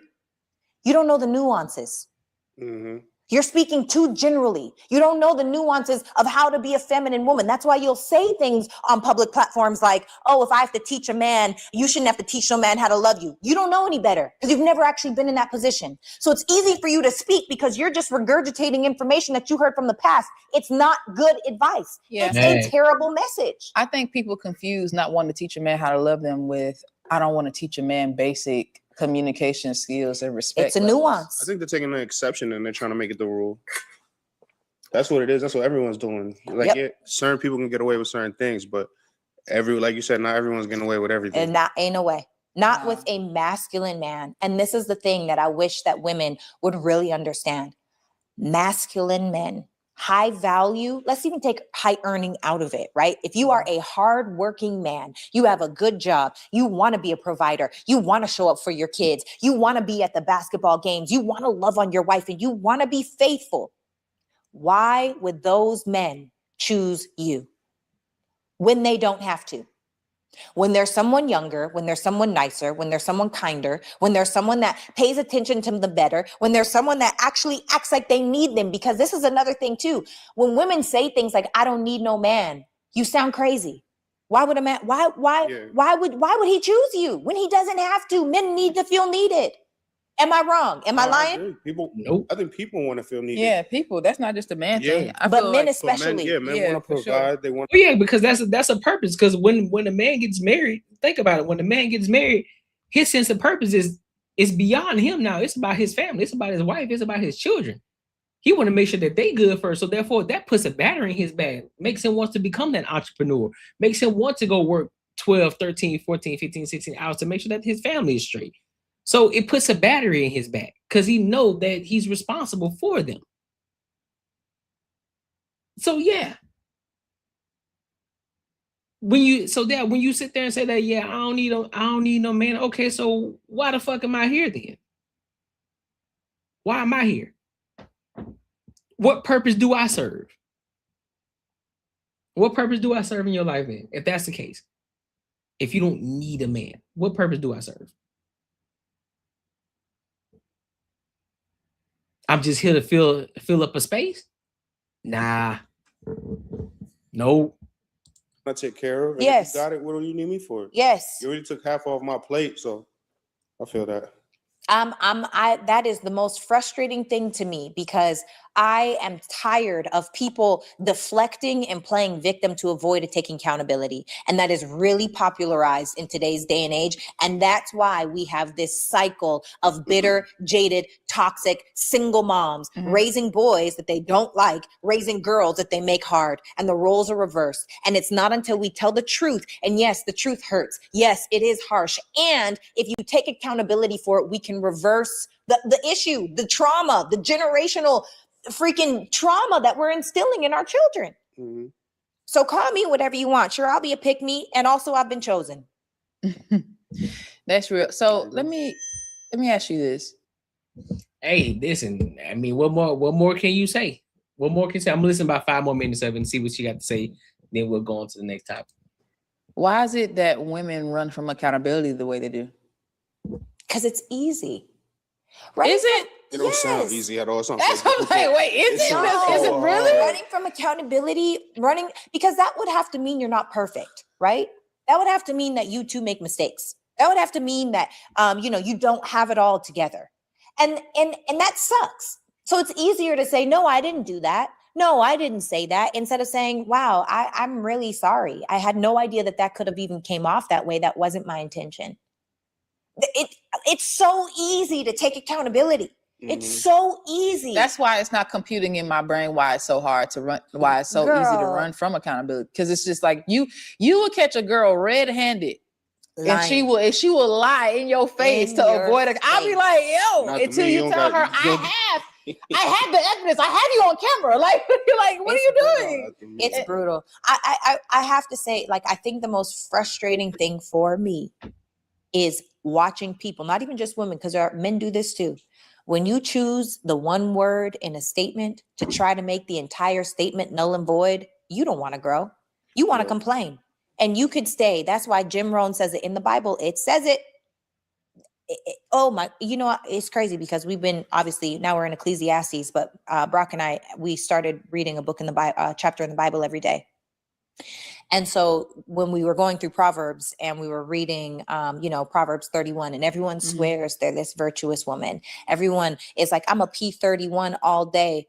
Y'all don't even know what a virtuous woman is, because there's no way that you would move and shake in this manner, but a virtuous woman.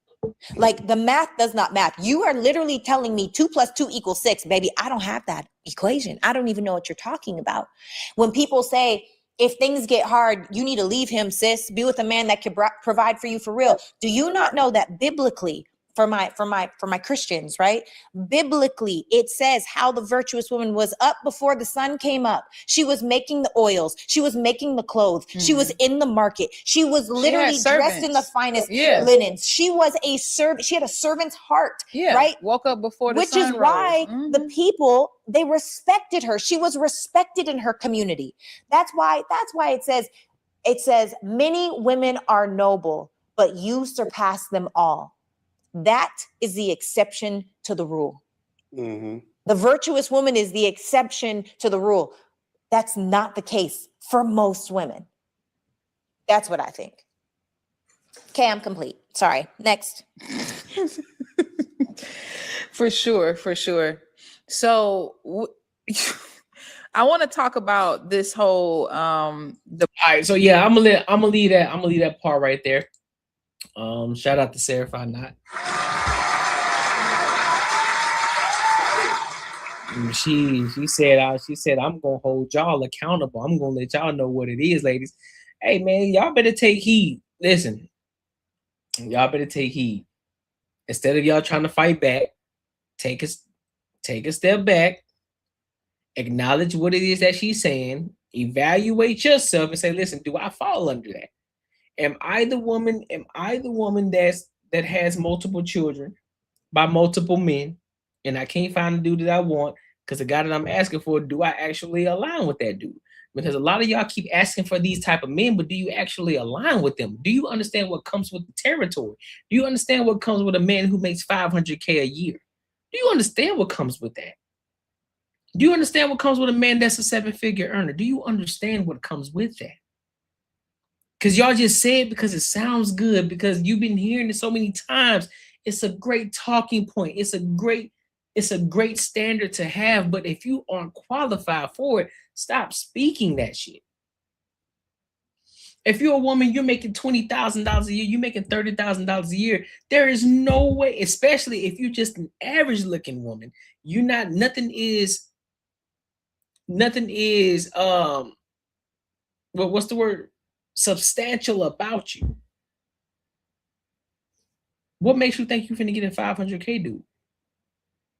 The only way that you'll be able to get a $500K dude, the likelihood of you getting that is very slim to none. But I'll give you an idea though. One way that you can get it is to find you a man. If you're making $30,000 a year, if you're making $50,000, $60,000, $70,000 a year, right? What you should do is find you a man that's within your range. Find out how ambitious he is. Pay attention and observe. Find out what his goals are. See what his ambitions are. See what it is that he's doing outside of just his job. What's his 5 to 10 year plan? And then if it's somewhere, then if the things that he's saying aligns with where you want to be financially in regards to that $500K, now you can align yourself with him and say, okay, he's not there yet. But what he's doing and the things that he already has his life planned out. I want to jump on that train with him. I want to build with him. Now, because now that you know what he's trying to do, what his goals are, what his plans are, you can now find a way to be a value add to him. So that way you can reach the goal, because why? You become the beneficiary of his success. But because y'all want these dudes already made, what makes you think that he gonna give you everything that you want? But if you build with him, start to finish,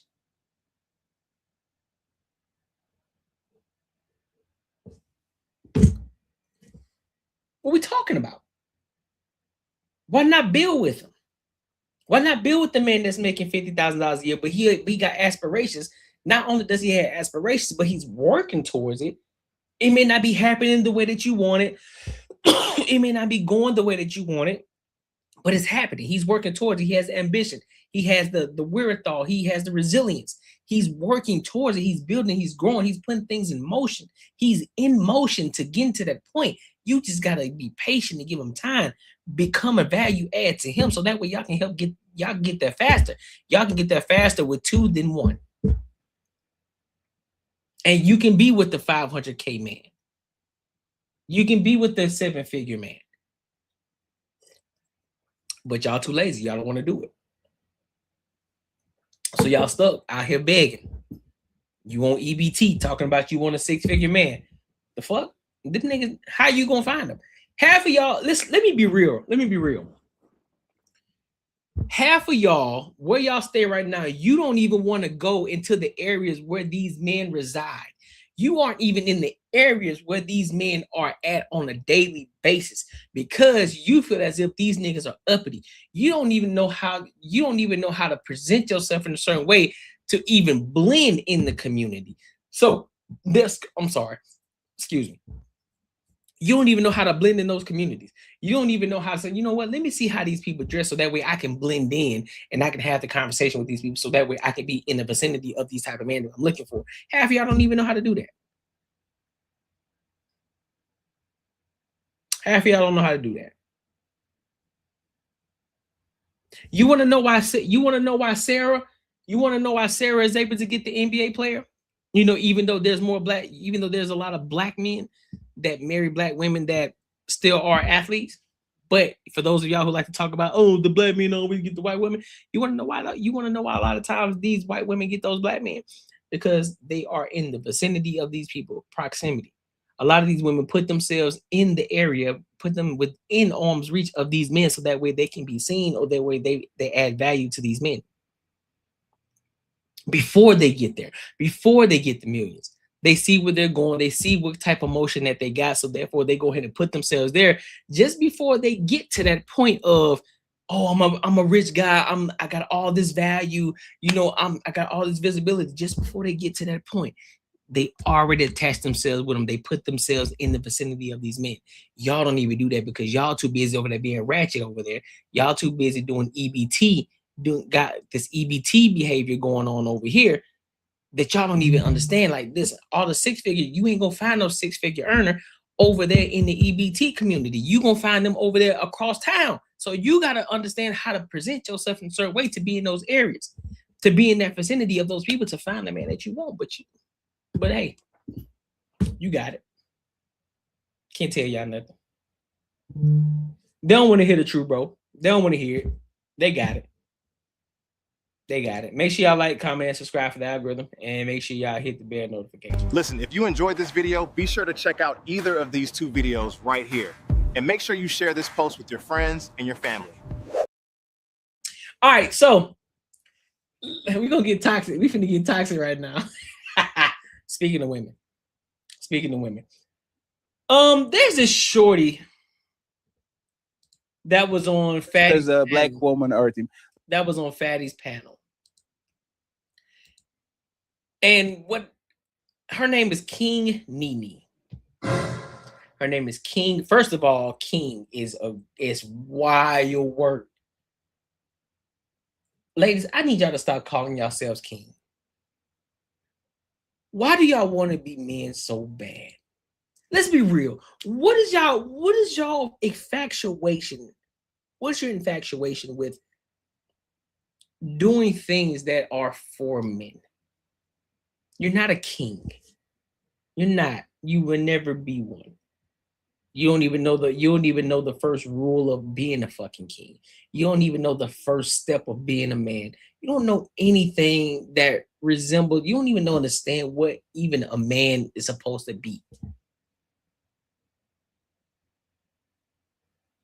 And that's one of the things that blows me. But I was watching this video and I was like, you know what? This would be great to react to because it's a little, I don't like using it, but I'm gonna use it. It's a little triggering in the sense of not triggering that because it hurts my heart or shit like that, but it's because Shorty's off. I think she on the spectrum. I'm gonna be honest with you. I think she on the spectrum. She 30-some years old. She's still blaming her father that left when she was 2 years old, and she hate every African American man, and she only like African men. But we're gonna get into it. We're gonna dive into it. We're gonna get into it, and then this one's a little bit lengthier, so we're gonna take our time with it. But make sure you like, comment, and subscribe for the algorithm, and make sure you hit the bell notification. Let me see what else. What I got? They don't want to hear the truth. Oh shit, yep. King, yeah, 35. Yeah, she 35, bro. So let's go ahead and get into it. Let's rock out.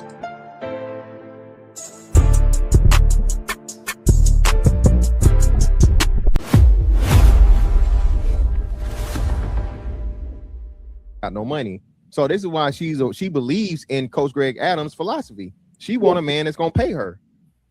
She said it. I don't know what you're looking over your shoulder for. No, I didn't. You did. Yes, you did. No, I didn't. Yes, you did. What did I say? You said you not dealing with no man that ain't got no money. When did that ever come out my mouth? You said earlier. A career. You said you're not dealing with a man. You don't deal with I said no. You only deal with men that have careers. Hold on, that's what you said verbatim. Let me fix it. You only deal with men that got careers, which is inferring. That's something we learned in like the 2nd and 3rd grade. So the inference for that would be what? You only dealing with a man that got money. That's the same. I said specifically that one of the reasons that I do not like American black men is because a lot of y'all are raised by y'all single welfare mothers. Who are you raised by? Let me finish saying what the fuck I was gonna say. A lot of y'all was raised by y'all single welfare mothers without a father. And a lot of y'all are emotional, and I just do not like American black men. And I said that the African men that I have dated, they have all had careers. It was not because it was not because I was specifically seeking out men that had careers, but those are the type of men that I just come across. Can you answer this question now? Okay, so hold on, Fatty. Hold on. No, fantastic. You answered a great question. Yeah, yes. No, I'm going back to it. So who raised you? My mom and my dad. Oh, your mom and your dad? They were married? When I was born, my mom and my dad was married. Okay, they got divorced when? When I was like 2 or 3 years old. Oh, so you was raised mostly by your mom? My mom and my dad. Okay, so you had 50-50 custody. I saw my dad just as much as I saw my mom. Okay, I'm just asking. I'm just trying to see what it is. Okay, so you were raised by your mom and your dad. Is your dad African? Nah, I don't think. No, my dad is American, which he's an American black man. My dad is, and he hears you talking like this. My dad is one of the reasons why I do not like black American men, because my dad was a womanizer. He was not sure. Good. He probably doesn't like you either because you're like your mother. If he liked me or not, I don't like his ass. But yeah, there was a reason why he left your mom. Let me. I will say this. Shout out to my girl, Smell the Roses. Shout out to her. I rock with my girl, Smell the Roses. But shorty, yeah, listen. I know. I smell the roses. I know. You want to get in her shit. I know. But let her get her shit off first. Don't cut her off. Just let her get her shit out. And then you get off in her shit. Let her get it off. So you can get the full context of everything, then you can break that shit down. What? And first of all, my dad did not leave my mom. My mom left him. Right. Everything in your life has been woman, hear me roar. I'm not done. So like I said, my dad, first of all, he did not leave my mom. My mom left him. That's number one. And second of all, my dad is one of the reasons why I do not like Black American men, because he was a womanizer and he just did not treat women good from what I've seen. So I avoid men like my dad. You have some little girls who they aspire to date men like their dads, and then you have some women who completely avoid men that are like their dad. I'm one of those women who I avoid men like my dad. I don't want to date a man like my dad in no way, shape, or form. So what did he do? Yeah, I just said, no, but what did you see? What did you witness him do, or was this something you were told? He just kept a rotation of women, and he was not a good man in my eyes. So as a single man, so hold on. So as a single man, he kept a rotation of women. Do you have any siblings? Yeah, I have a sister. Did he guess before or after, older or younger? My sisters, well, I have a couple of siblings by him. I have an older sister. And then I have two younger sisters, and I have a little brother and an older brother. Okay, so all by him? Those are all his kids? No. 1 second, please. How many baby mamas did he have before your mama? My mom was his first. So how do you have older? Are they your brother's brothers or half brothers? Well, the older brother. Well, I guess my mom was the second. He had an older son, and then from my mom, he got my older sister. And then I'm the third oldest, and then I have a younger brother and two younger sisters. So he has like 3 to 4 baby mamas. He got 3 baby mamas. Okay. Go ahead, fantastic, and smell the roses with so again, how do you know at 2 the reason why he left your mama? Did he tell you this, or you heard it from your mom? I've seen everything unfold. Well, first, okay, let me just say this. You were 2 years old. The number one thing. How you gonna see everything unfold at 2 years old? What you talking about, man? Bro, what are you talking about? What? Bro, what are you talking about, man? Number one thing, and this is when I knew that my dad was full of shit. So my younger brother, the 33-year-old, that's actually my aunt's son. Boy, so it's out the mud. We got Rashad McCown. As a bro, what you mean? What you mean? Hold on, that's your what?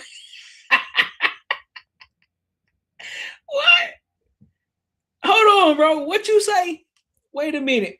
Wait a minute.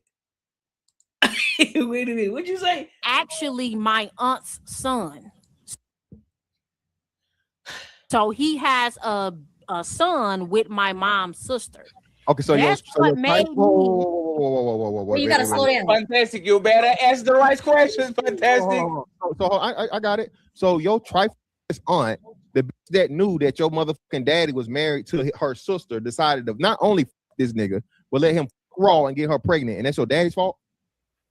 It is my dad's fault because at the time, my mom's sister was 16 years old and my dad was like 24, 25.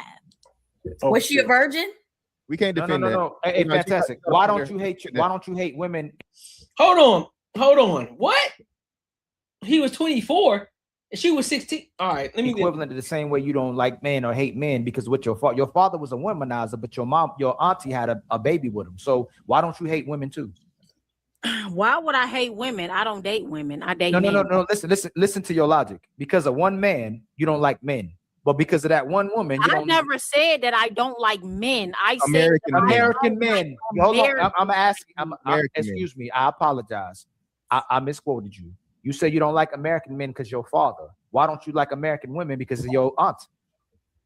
I don't date women. Why would I give a about American women? I don't think that's Ali. I don't think that's Ali. 1 second, Ali. She was 16, Ali. I don't think that's fair at all. Yeah, Hold on. Y'all need 1 second, please. Y'all need to hear the story from Fatty. Hold on, Fatty. Hold on. It is fair. If she dislikes men in general, instead of just disliking her father because of the action, an American man as well, because of the actions of her father, her auntie did grimy stuff with her She father. was That 16. My aunt was. What generation was this? Hey, 1 second. Are we crazy? No, stop. Hey, please, everybody stop. Y'all have to listen, please. Okay? If the auntie was a grown-up, that's foul as fuck, that's terrible, there's something inconceivable. You are getting impregnated by the father, by the husband of your sister. The girl was 16. Come on, man. Like, let's not. Okay, hold up, Fatty. Wait a minute. Stop the press. Stop the press, homie. Nope. Here's the thing.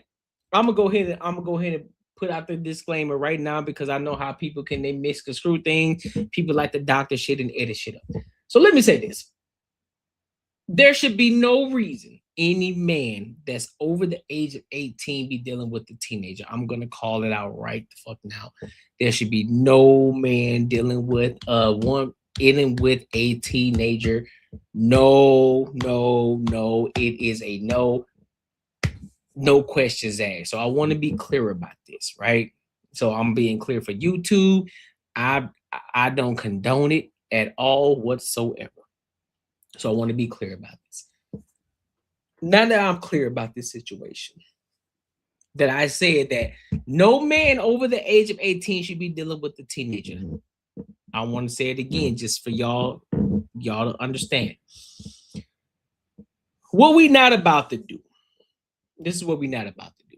Now, Fatty could have been doing this just for the fact of making sure that the channel is cool. You know what I'm saying? Ain't nobody trying to dive into the fact of, teenager, pedophile, all type of shit like that. So we want to make sure that we're clear that we're not talking about that. We don't condone it at all. Not on the Courtnee Edgar Show, not on the Bats and Barter Show at all. We don't condone it. But however, what we're not about to do is absolve the sister from accountability as a 16-year-old, because guess what? A lot of y'all are managed. A lot of y'all were managed in high school. A lot of y'all were not virgins in high school. A lot of y'all were out there having sex in high school. A lot of y'all, some of y'all were even having sex in middle school. So what we're not about to do is sit up here and try to play this game as if she was just that innocent. We're not going to do that. We're not about to do that. We're not about to do that. So therefore, no, there is a level of responsibility. Now, does the man hold more responsibility? Absolutely, because he's older and he should know fucking better. He should not be dealing with the teenager at all. So I want to be clear on that. But there is a level of responsibility as a 16-year-old, because guess what? As a 16-year-old, aren't you supposed to be more mature than men at the age of 16, or more mature than boys that are 16 just as you are? That's what they say, right? But even though we know that's not a thing, but we're just going to use that for this conversation right now. However, when I grew up as a 16-year-old, it was always law. It was always law. It was always the written rule that you don't fuck with your family members' exes at all. At all. You don't touch, you don't think about it, not even a little bit. You don't do that. That's cardinal rule number fucking 1. You don't do that. So even as a 16-year-old, you should already know that. Most people knew that in middle school. You out here fucking with your big sister's ex and you get pregnant by him at 16? Nah, what you're not about to do is sit up here and lie to me, because a lot of y'all 16-year-old women right now, 16-year-old women right now are fucking managed. I know a lot of y'all out here having sex today. We know this. We ain't dumb. We're not finna sit up here. You're not finna gaslight me. You're not finna sit up and call me fucking crazy, because I know y'all are.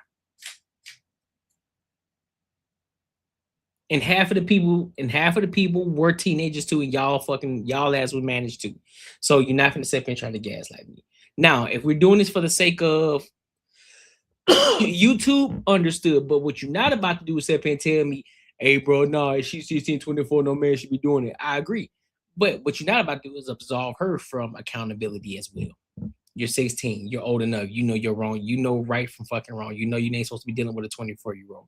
You know you ain't supposed to be doing that. On top of that, that's your sister's ex-boyfriend. That's a no-no. That's a big no-no.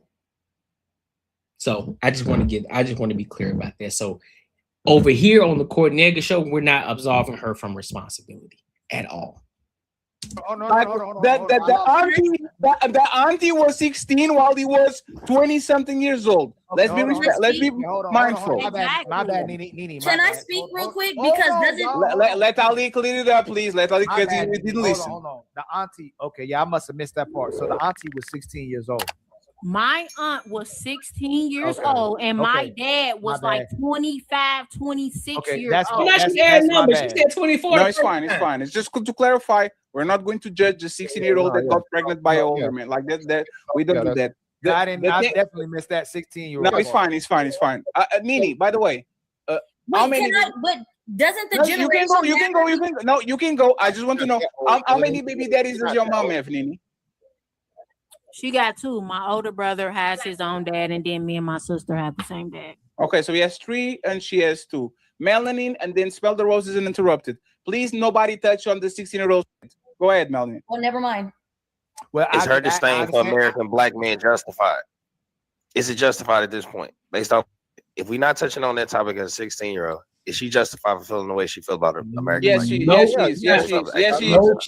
No, she's not justified at all. Nope, absolutely not. I don't give a fuck. Nope, what we're not gonna do, I'm not gonna play that game. Nope, she's not justified. Nope, she's not. And not at all. Not at all. I gave it to her. Yes, she. She's not justified for projecting what her dad did to all black Americans. It's foul. That's trash. She shouldn't do it. But if a lot of men ate their mom because there was the first stove they know, and she had men coming in around the house. If the first man that she knew literally got her auntie pregnant at 16, is the same thing as you having a hoe of a mom. So now you think black women are all like a mom. Kind of up. At 36, she should be way past that. 35. Hold on. My mom was not a hoe. I have never seen my mom with a man except one guy outside of my dad. Who said that? Nobody said that. Oh, I thought you just said my mom. No, it was a comparison because a lot of people on this place say, I think such and such woman are hoes because my mama was a. She's the first woman I love, and she had men coming in and out of the house. We are not going to touch on the 16-year-old because it's a ridiculous conversation. We need to shut this shit down and we need to move along because 16 is 16. This is a child. If he was a 16-year-old man, if he was a 16, no, we're not. That's what I'm saying, bro. Like that's not a real conversation that y'all are having right now. That's not a real conversation. That conversation needs to be had. Because now what you're doing when you see other people who have this conversation, they say, well, you're 16-year-old, you know what I'm saying? You're going to get absolved for responsibility because you're young. No, you shouldn't be having sex in the first goddamn place at the age of 16. You want me to be honest with you? You shouldn't be having sex in the first fucking place. Let alone with the 24-year-old. And that 24-year-old is dead wrong for even dealing with the teenager. We already understand that, but what we're not about to do is no, you don't get a pass for that, bro. You got pregnant off of that. You don't get a pass off of that. You don't. I'm not giving you a pass on it. I don't agree with it at all. You should not be doing this at all. And I think the dude who got her pregnant, bro, he should be under the fucking jail. But y'all not about to sit out here and tell me that these goddamn kids out here ain't doing egregious shit. All these YNs out here shooting guns, shooting these switches and shit, out here doing egregious shit. So you telling me you gonna hold? So here's what you telling me. You telling me that all these YNs who out here killing people, unaliving people out here in the streets of Chicago, Indiana, every place that you can fucking think of. So are they absolved from responsibility too? That's a real question. Are they absolved from responsibility from shooting other people and unaliving them? Where did they get the guns from? You're underage. You're a teenager. Where you get the guns from? I'm pretty sure you got it from somebody who is of age, somebody who's older than 21. I'm pretty sure you did. So therefore, we need to hold that same responsibility. We need to hold that same accountability across the goddamn board. I'm not absolving the responsibility because you shouldn't be having sex at the age of 16. We ain't doing that. Absolutely not. Year-old man and a 25-year-old woman, I would say the same.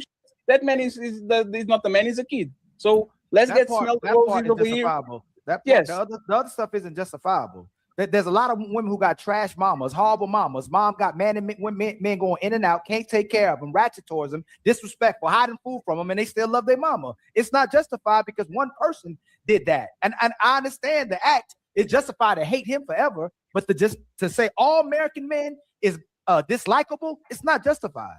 Ali, she I getting the don't same hate my result. dad though. I never said that I hate my dad. I just said You that just I said don't. you don't. I You said just that I don't. Yes, you Yes, did. you hate him. It's never only said worse. I Yes, you You don't like. literally said you don't fuck with American men because You of did their it. You father. said it. You said it. You said it.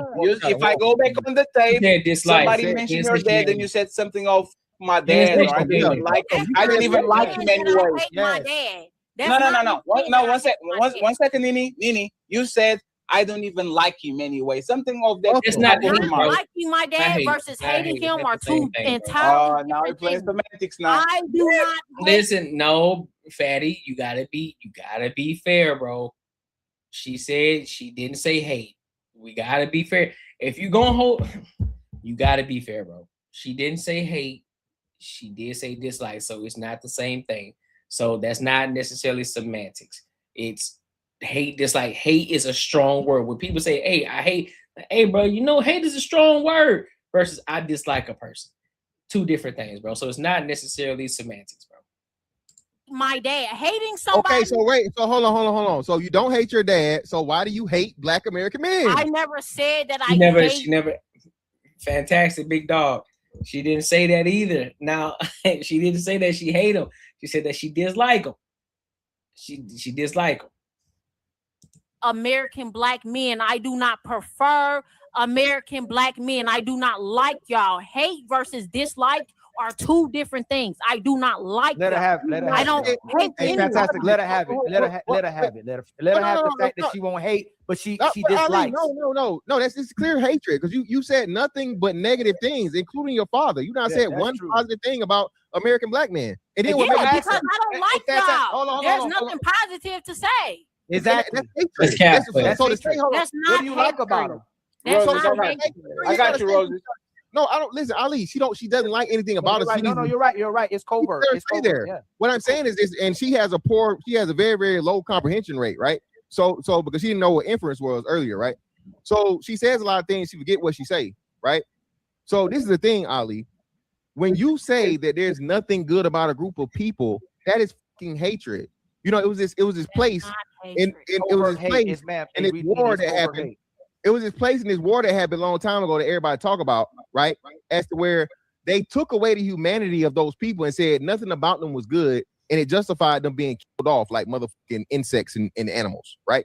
So that's basically what you not basically that's literally what you're doing to American Black men by saying there's not one good quality about American Black men, and then you juxtapose us with fucking Africans. Hey, one more crazy. Thing Please don't send no goofy super chats about the person being a predator. We would stop that. Most of the men on the panel on here would stomp somebody out like that. He is a predator. Absolutely. Don't say we bugging. Nobody said he. Hold on, real quick. Stop mischaracterizing. That's something in the Black. Yeah, she said that she didn't say it, but I gotta be fair. I gotta be fair, bro. She didn't say she hated him. She said she disliked him, even though we could say, even though we could read between the lines, but she didn't say hate. So I can't sit here and say like, oh, she said that she hated him. She preferred. That's just like if a Black dude said, hey man, listen, man, I just don't like dealing with Black women. Does that mean he hate her? I don't like dealing with Black women. I prefer white women. Does that mean he hate Black women or he just dislike them? Or dislike the behavior that they present? We can make that same argument. So I wouldn't necessarily say, hey, but considering the fact of the research that I've done on her, she definitely hates men. I think she hates men in general. I'm gonna be 110% honest with you. I think she hates men in general. But for the sake of this conversation, she didn't say hate. But she definitely is full of bad energy.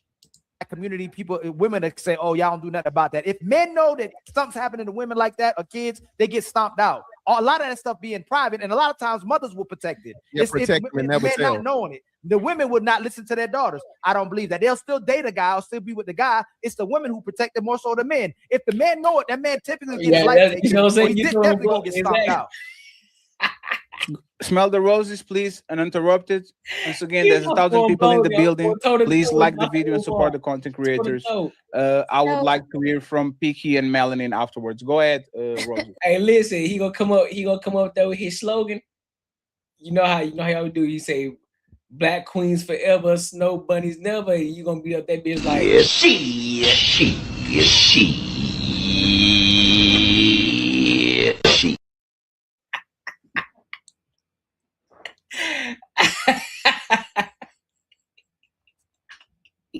So I'm with Mr. Fantastic on this all the way.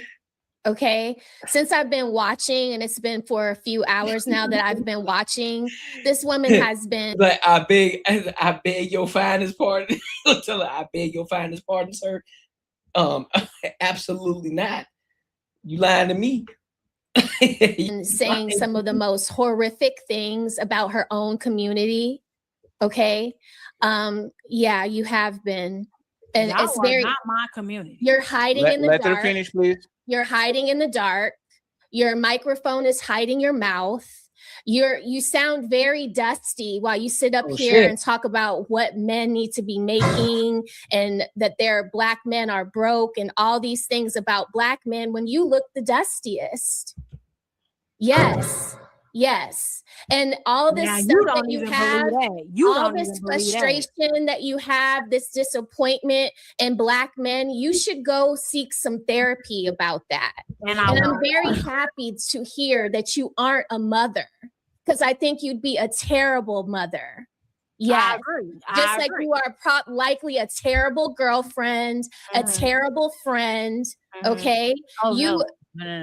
Oh no, yeah, right. So all the women in your family are so perfect. You're so perfect, right? But no man will be with you, not even an African. And while you're sitting up here trying to juxtapose American Black men with Africans, okay, what do African men do to little girls, or some African tribes do to little girls in their culture? So there is not one better than the other. It just sounds like you are a POS.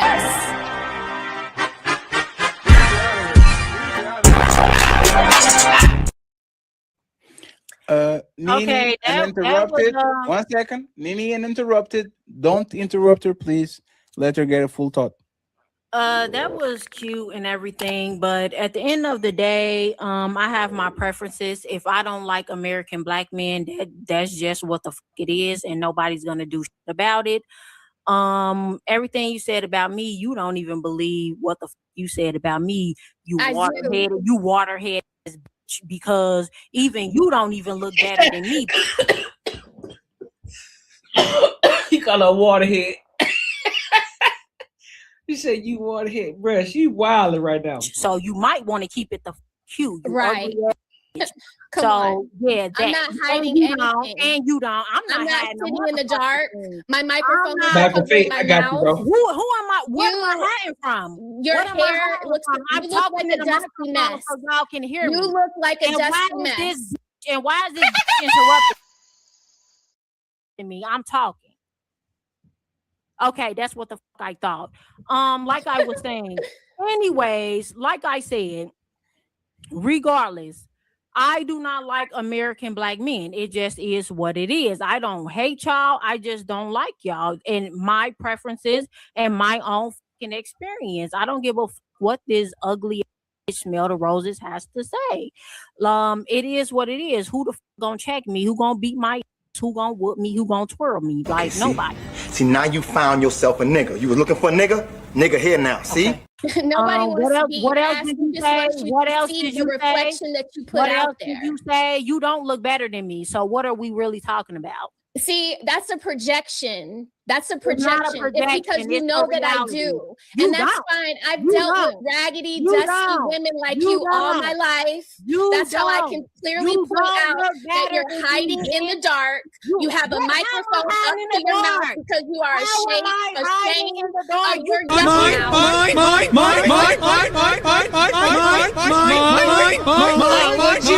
mouth. You're ashamed of your yuck mouth. You claim that you're with all these rich men, but none of them have fixed your teeth. So that you can hear You me, need to bitch. get your teeth fixed. I'm talking, and I still look better than you. You I don't. still look better than You you. don't. On any day You of the look like week, a wombat. the month, You the look like year, a wombat. Anything. I look better than you. I'm You not hiding don't. in no dark. Let me This see is my something. room. You want me to turn on the lights In the to dark. impress you, bitch? You're This hiding. This is how am I hiding? You're hiding your mouth. You're hiding. No, I'm You're not. just I'm sitting in the speaking dark. in the microphone. You're hiding. So We that can you peep can it. hear me. We I'm see speaking you. in the microphone so you can hear me. Bitch. I'm not Right. hiding nothing. Because you probably What can't else? clip it down to your What desk else? because that's how dusty What you else? are.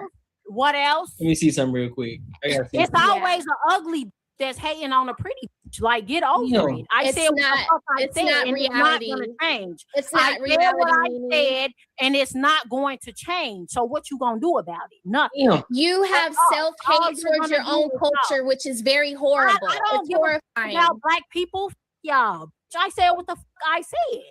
What you mean? So that- All right, so let me see. Let me see something real quick. Let me see something real quick. All right, so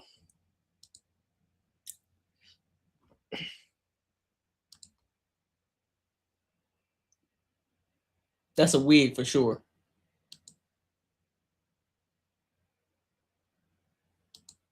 That's King Nene.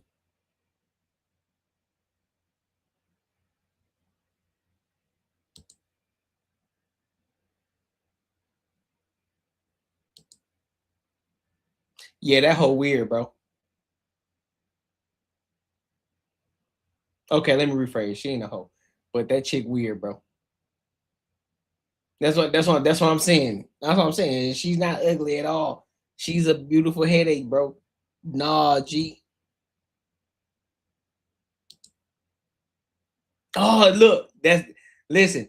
If you didn't hear her voice, if you didn't hear nothing, if you didn't hear this video at all, this right here will give it away. That lip ring and the septum. It would have gave. She got two of them joints. Oh no.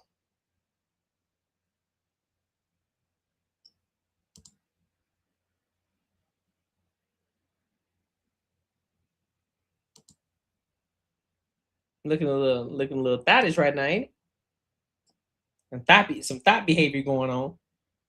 Yeah, she got great skin too. She take care of her skin.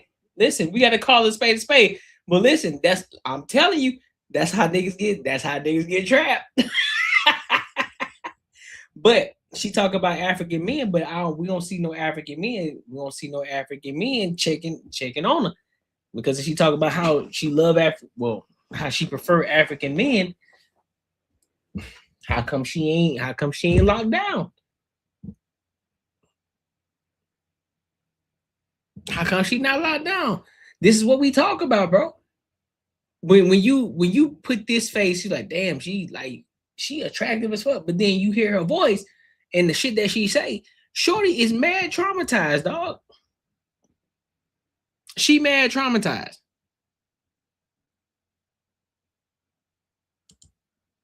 That's crazy. That means F you Look at this too. shit. That means F you too. You are also a woman, a part of the black community. I'm not a part of you motherfuckers. I'm not a part of you motherfuckers. Like black Yes, women, you are. Are you No, dumb? no. So what's Not at all. And I will never be a part The of you. self-hate is very I'm not a sad. part That's of why you, you're and I sitting in the never dark. be a part of Let me you, ask you a bitch. question. I got it. So hold on. So you told us your dad was Black American. What's your mom? Both of my parents are Black American. Okay, so you're still not a part of y'all? No, I'm not a part of you motherfuckers. Not at all. So you don't like She's a wombat, so you don't like your Mr. mom either? Fantastic.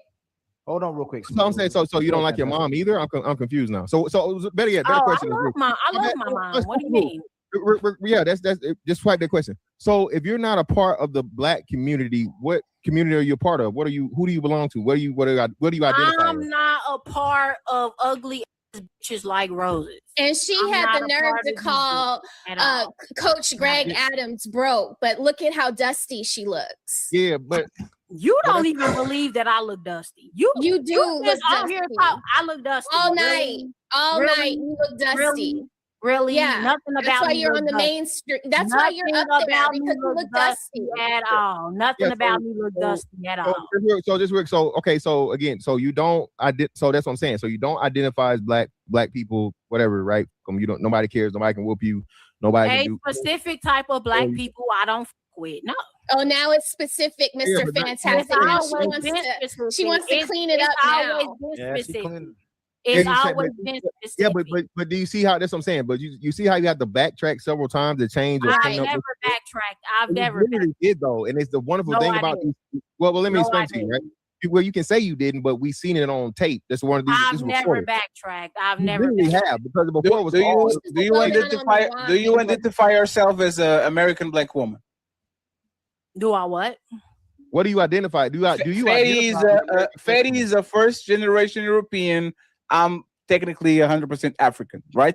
This is what I identify. I'm I don't know if the term African European, but I'm European with African blood. What do you identify it as? Yes. I didn't say it earlier, but there's really a specific type of Black American that I don't like. Like if you are a Black American that you're not from the hood, or not even not from the hood, you don't have a ghetto mentality. Those are the types of Black people that are Black Americans that I typically get along with. I don't like ghetto Black Americans. I don't believe that. I'm gonna be honest with you. I don't believe that. I don't. I'm gonna tell you why I don't believe it. I'm gonna tell you why I don't believe it's because of her behavior that she's displaying right now. I don't believe it. I think that's exactly the type of women that she hang around. I do think that she hang around ghetto individuals. I do. It sound good, but nah. I could be proven wrong. I could be 110% wrong, bro. This is my thing. I am not absolved from accountability at all. I could be wrong. But from what I'm seeing, I don't think that's true. I don't think that she does not hang around ratchet individuals because she's displaying ratchet behavior right now. Okay, so now that you said what you don't like, can you say who are you? How do you identify yourself? I'm a Black person from America. So you're a Black American. All right, great. Okay, cool. So yes, but I'm not the type of Black person. We know you're not a nigga. You're just a Black American. Okay, we got you. So hold on. So what about you don't make you exactly like the people you say you don't like? Because all of your demeanor, all of your language, your vernacular. Because it is a mentality. It's not how somebody speaks. It is a mentality. No, it literally is how you speak. No, it's not how you speak. And your mentality is not ghetto. So I gotta roll this. Hold on. No, it's not ghetto. Not at all. Because if I was ghetto, I would be on here talking about I like Pookie and Tyrone and no. That don't even make sense. You said just because you ain't on here talking about it, that don't mean what you're displaying don't show that. You can say whatever you want. Your actions are what's proven. It's your actions. And what you're showing and displaying right now shows us ratchet behavior. It's giving EBT vibes. EBT. That's exactly what it's giving. 3, 4 kids. It's not all about that. It's not all about that. That's to me what Black American is. A specific type of Black person. So let's do a little test real quick, right? So if a person was the hood of hoods, right? They grew up in the projects. They grew up in the bricks, right? And they never opened their mouth to say a word, right? They never did anything ratchet, but that's how they thought. How the fuck would you ever know? What do you mean? I just said that. Okay, first of all, my best friend. I have one best friend for. We've been best friends. Hold on, answer the question first. I am answering your question. We've been best friends for 20 plus years. Okay. This is my only friend, my only female friend. We've been best friends for only 20 years. She is a black American, but she is not the type of Black American that I do not like. She is not ghetto. She has both of her parents. She did not grow up in the hood, or even if she did grow up in the hood, she does not have that hood mentality. Where did you grow up? I do not like hood mentality. Yeah, but hold on. Where did you grow up? Trailer park. What do you mean, where did I grow up? That's exactly what I said. Did you grow up in suburbia? Hold on. Did you grow up in the suburbia? Did you grow up in the hood? 50-50. Thank you. All right. So again, you see how you keep doing that, and because we. But hood to me is a mentality. Clarify real quick, Mr. Fantastic. Are you representing all hood niggas? Okay, this shit just getting too ratchet for me, bro. At the end of the day, bro, what she's displaying is ratchet girl behavior, because if she wasn't triggered by anything, she wouldn't be talking the way she talked. You could tell her entire disdain for men. You could tell her entire disdain overall just for Black people. I just say leave her to her own demise. Leave her to her own demise. Eventually, you know, she may just be that stubborn to where she just may say, fuck it, I'd rather be alone. Cool. Do your thing. I'm pretty sure somebody will try to snatch her up. But even the African men, or whoever decides to snatch her up, she gonna give them that same attitude. That shit sound good, but you display exactly who you are when you get online. A lot of these women who aren't on these platforms like that for real, who don't create their own panels, who don't do all of this shit, they expose exactly who they are, the type of person that they are. Every time. Never fails. But shout out to Fatty, shout out to Ilkan Ali, shout out to Melanin Legacy, shout out to Smell the Roses, shout out to Mr. Fantastic, shout out to all of them, man. But hey, man, make sure y'all like, comment, and subscribe for the algorithm, and make sure y'all hit the bell notification. All right? Listen, if you enjoyed this video, be sure to check out either of these two videos right here. And make sure you share this post with your friends and your family. Yes, sir, man. Tonight was dope, man. Tonight was dope. Y'all already know Wednesday, we typically try to go shorter. Try to go short on Wednesday nights. You know what I'm saying? Tonight was cool. It was chill. Appreciate y'all for kicking it with me. Everybody who was in the chat, I appreciate y'all. Make sure y'all are here Saturday, because we don't have a panel this Friday, but we do have one next Friday. So make sure y'all are here Saturday with me. Come kick it with your boy. We will be live. We'll be live again. And if you haven't went and checked out my recent videos that I posted, be sure to do that. I will be posting another upload tomorrow morning, so be ready for that. Be on the lookout for that as well. Go show love. Let's go build it up. Let's go hype the videos up. Go hype the previous video up. Let's go hype it. Listen, man, we're trying to get to 10K. We got to get to 100 members by the end of 2026. Listen, we got to blow this channel up. The faster I blow up, the more I can help more people. The faster I blow up, the quicker I can help more people. All right? But we'll get there. But I appreciate y'all.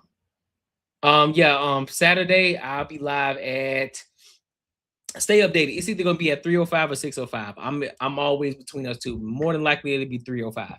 It'll be 3:05 p.m. more than likely. But I just keep a lookout on the page. I always post up in the community page, community post. So I'll update y'all for sure. All right. So until next time, my good people, I thank y'all, and I'll holler.